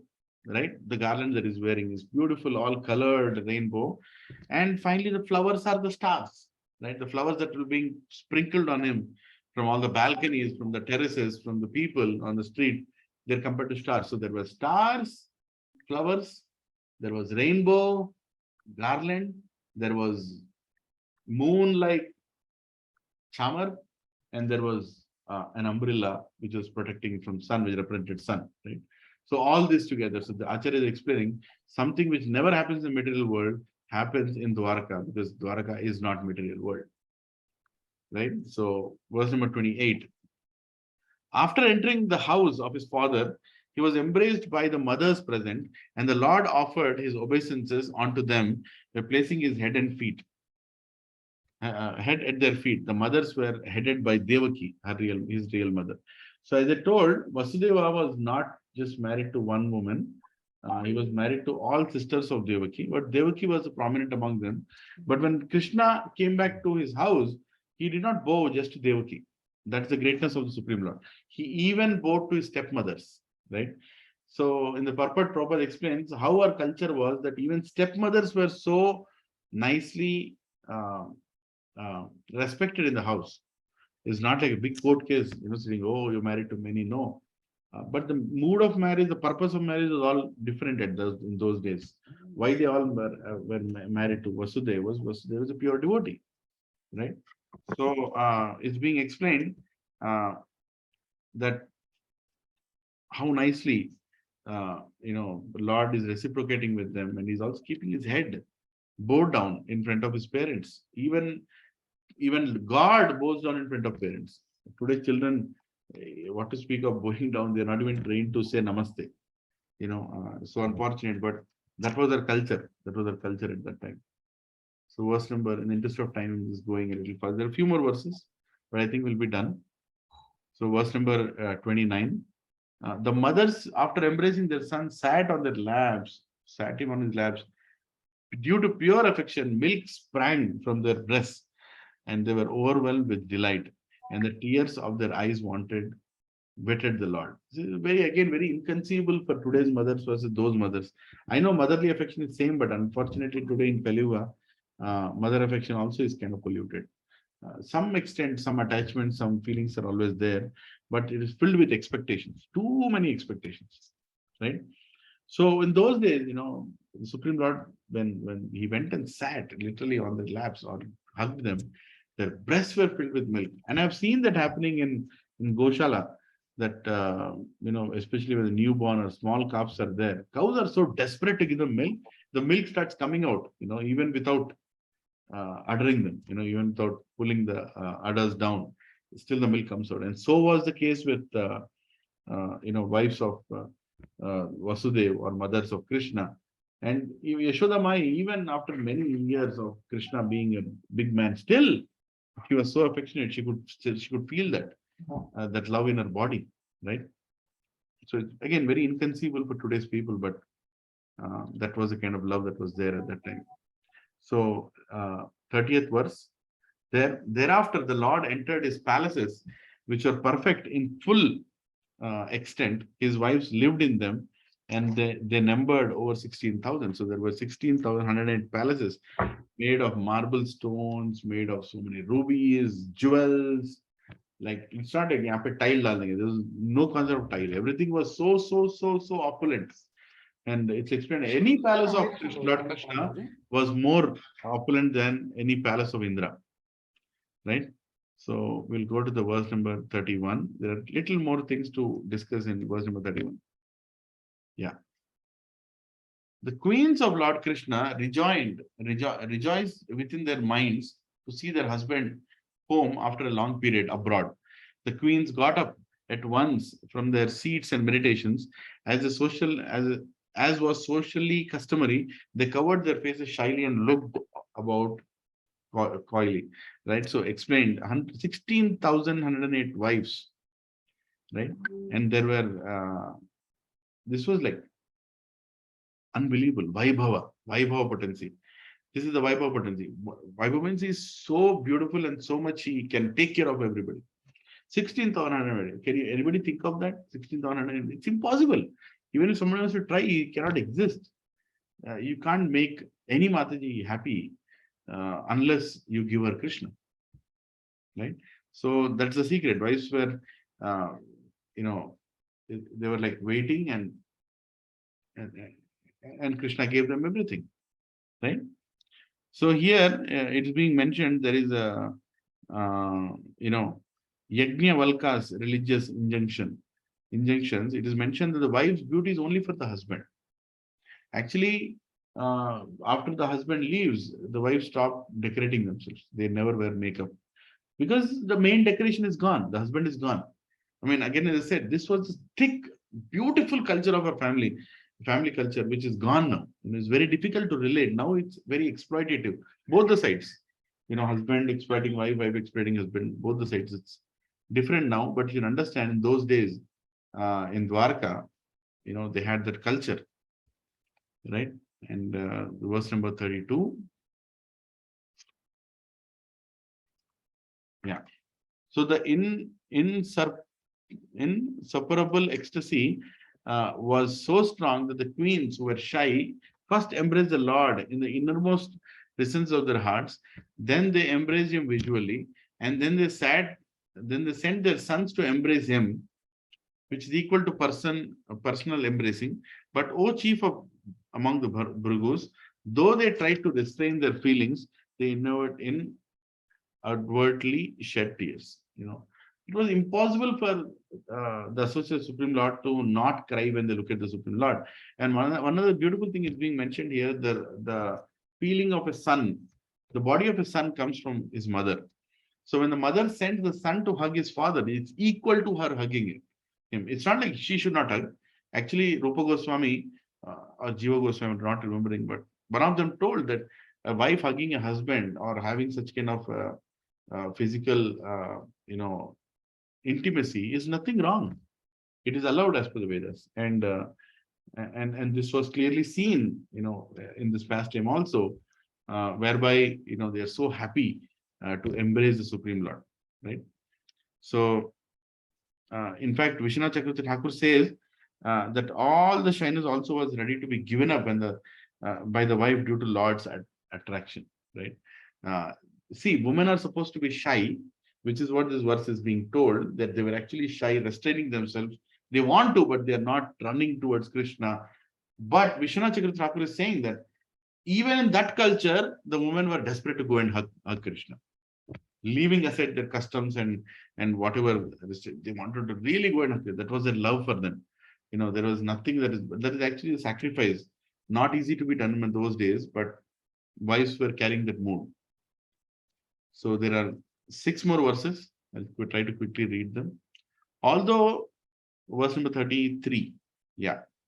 So although Lord Shri Krishna was constantly by their sides, as well as exclusively alone, his feet appeared to them to be newer and newer. The god of the fortune, although by nature always restless and moving, could not quit the lotus feet, so that woman can be detached from those feet, having once taken shelter of them, right? So even a god of the fortune, although her nature is to move, she would not leave the feet, right? So here it is being explained that we should also follow in the service of Lakshmi Devi, because she is always at the lotus feet. Our focus should also be towards serving the devotees who are serving the lotus feet, is being explained here by the acharyas. Yeah. So verse number 34. The Lord was pacified after killing those kings who were burdensome to the earth. They were puffed up with their military strength, their houses, elephants, chariots, infantry, etc. He himself was not a party in the fight. He simply created hostility between the powerful administrators, and they fought amongst themselves. He was like the wind, which causes friction between bamboos and so sparks a fire, right? So basically, it's being mentioned, that how can you? They were puffed up, like the Lord was pacified after killing those kings who were burdensome on the earth. They were puffed up. They had all these anarthas. He himself was not a party to fight.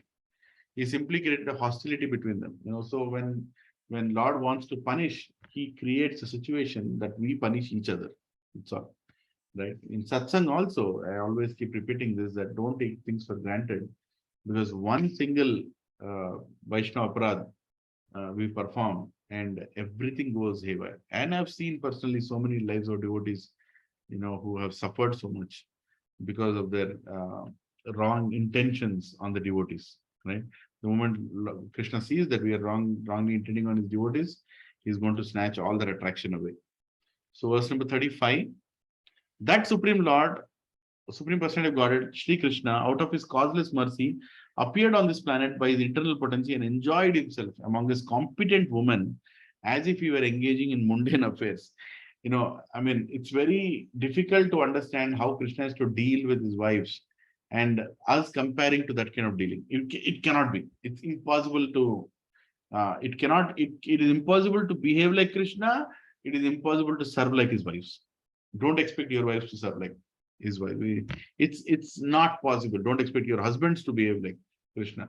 It's not possible, because not possible. I mean, when Krishna wants it, might be possible, but it's not something ordinary. Let's look at it like that. You cannot mix it.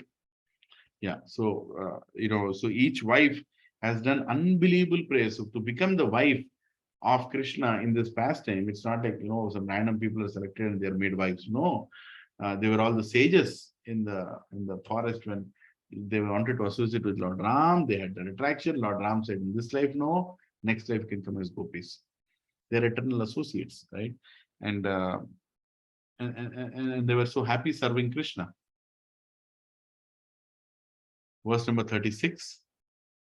Although the queen's beautiful smiles and fruitive glances were all spotless and exciting, and although they could conquer Cupid himself by making him give up his bow in frustration, and although even the tolerant Shiva could fall victim to them, still, despite all these magical feats and attractions, they could not agitate the senses of the Supreme Lord. Beautiful, isn't it? So externally, whatever they're doing, but still, Krishna is Krishna. Even Dwarka's wife, wives of Dwarka always had a complaint. This person, when he is with us, he actually shows us so much affection, but when he walks away, he walks as if we don't exist. He is Atma Rama, he's already satisfied. But again, at the same time, he always loves his gopis. He always sees the affection of his gopis, right? So here, when queens did not satisfy the Lord by their beauty, they satisfied by service. The service of the queens was the one which bound Krishna to come back to the house, not how they looked like. At the same time, they also looked very beautiful, right? So only to accept service, Lord came and he became an husband. Why Krishna became a husband? Just to accept service of all these great devotees. They want to serve me, I have to create the medium, right? Medium to do it. Some people complain, why Krishna had so many wives? He had so many wives because he's Krishna, who can maintain them, and is also fulfilling their desires, right? So verse number 37, the common materialistic conditioned souls speculate that the Lord is one of them.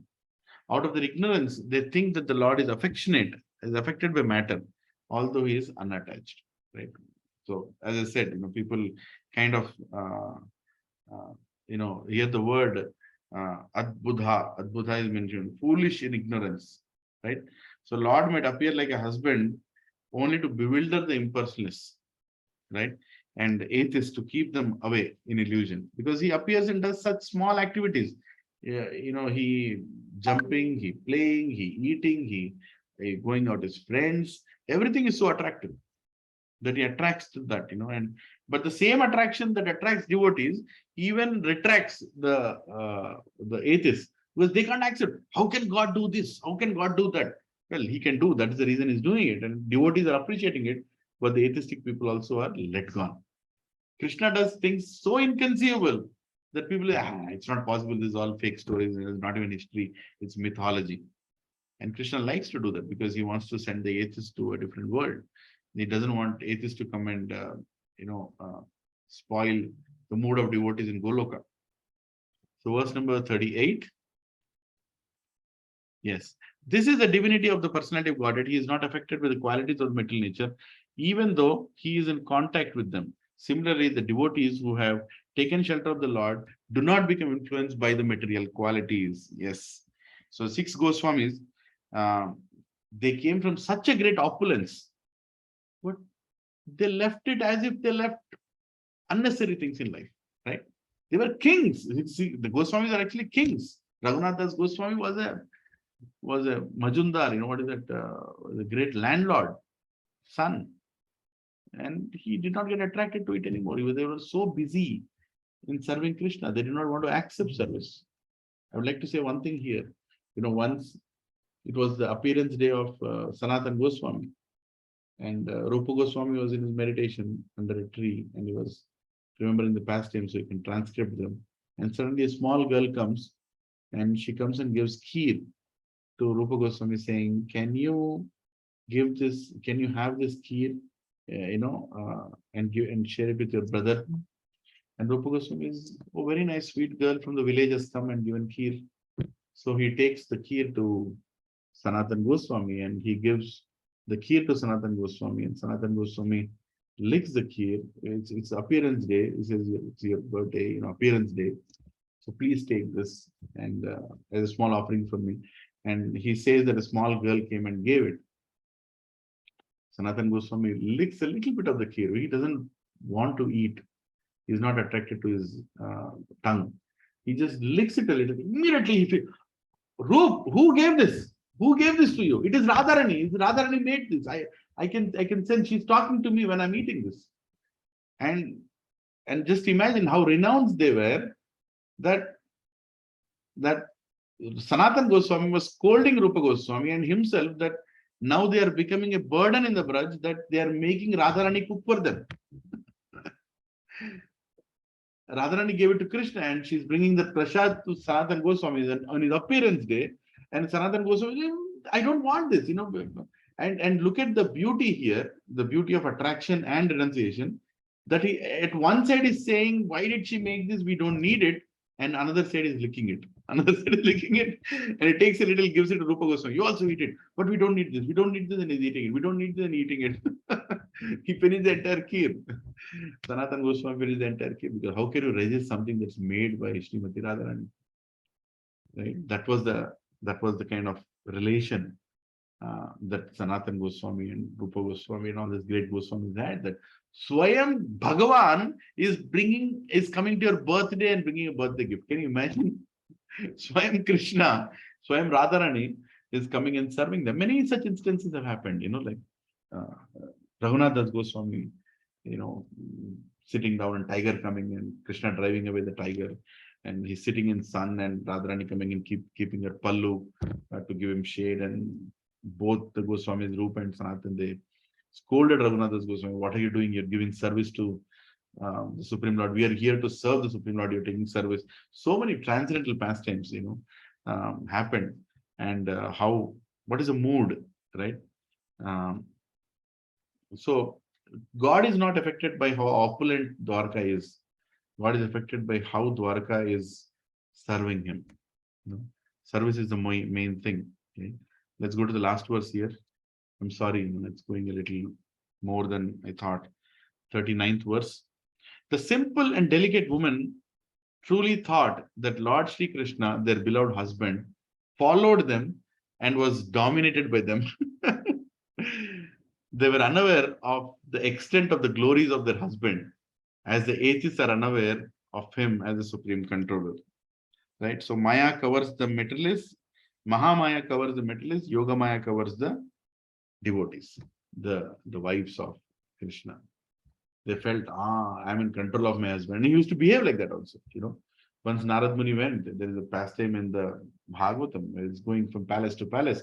One palace, Krishna is talking to his wife's parents. He's taking care of his in-laws. One palace is playing chess with Rukmini Devi in her palace. One palace is helping his wife, doing some work. And one palace is taking care of the kids. And like, Krishna is so personal with his wives, and his wives are thinking that he is my husband, and Krishna, is in my control. At the same time, they know that he is the actual controller of everything. Right? So, thus ends the Bhaktivedanta purports of the first canto, 11th chapter of the Srimad Bhagavatam, entitled Lord Krishna's Entrance into Dwarka. Hare Krishna. So, thank you very much, Prabhuji and Matajis. And any questions, comments? How did you feel Krishna entering Dwarka? Hare Krishna, Prabhuji. Yes, Prabhuji. Prabhuji, might be a silly question from my end, Prabhuji. The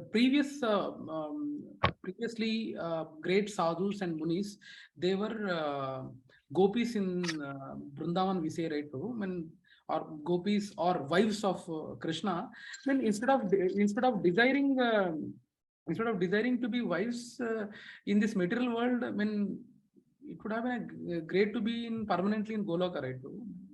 They are Golokavasis. They are coming from the spiritual world, but they just have the desire. Oh, They all came as sages, in Naimisharanya, and so not Naimisharanya. What is it? Where Lord Ram was there. Dandakaranya. Yeah, Dandakaranya forest, and oh, they all wanted to associate with Lord Ram, and they are eternal associates. They're all eternal associates. They just wanted to also associate in a different way, and Krishna made them as gopis, and Krishna made them also as his wives. got it, yeah. Yeah. Any other questions? Still, it's unimaginable, Prabhu. When you told about that prostitution, Prabhu, it's very difficult to, as you rightly said, with the current consciousness what we have, it's very difficult to imagine that. No prostitute today will think like Pingala. Yes, No Prabhu. prostitute today will serve. Yes, Prabhu, what is that? What is that prostitute's name? Chintamani? Shaligram. No. Shaligram? Is that the name? This prostitute used to serve.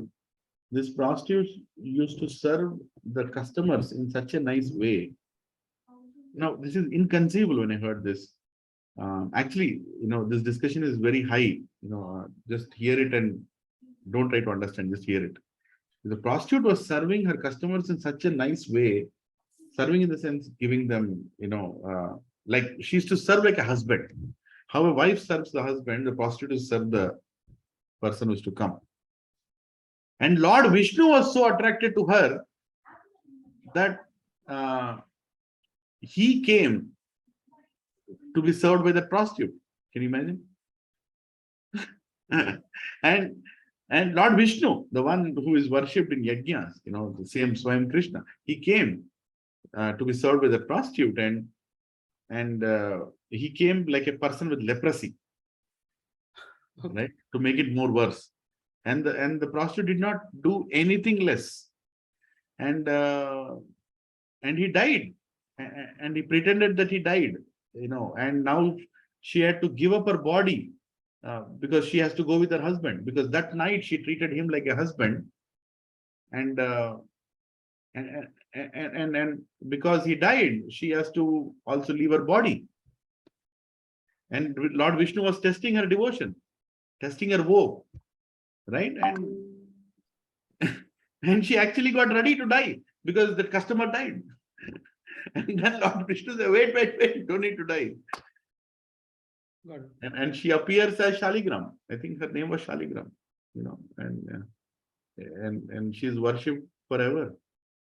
Please forgive me if my story was not properly told, but it's a big story in itself.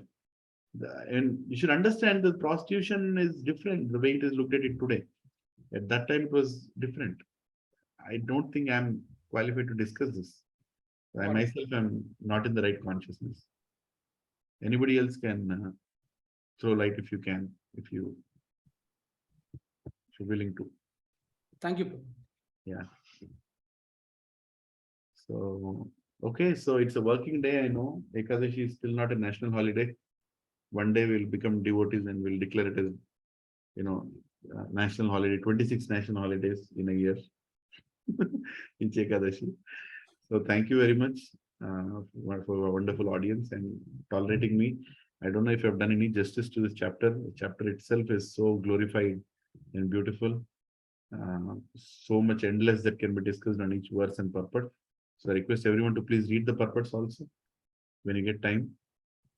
They're not big purports, but so much Prabhupada is given. I try to pull out some important points out of that and some other things that I heard from my seniors.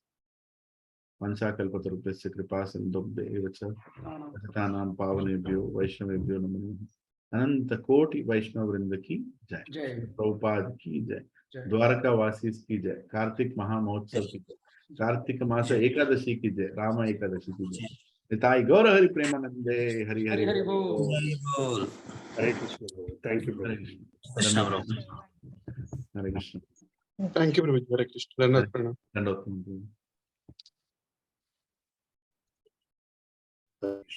Hare Krishna, Prabhuji. Dandavat pranam.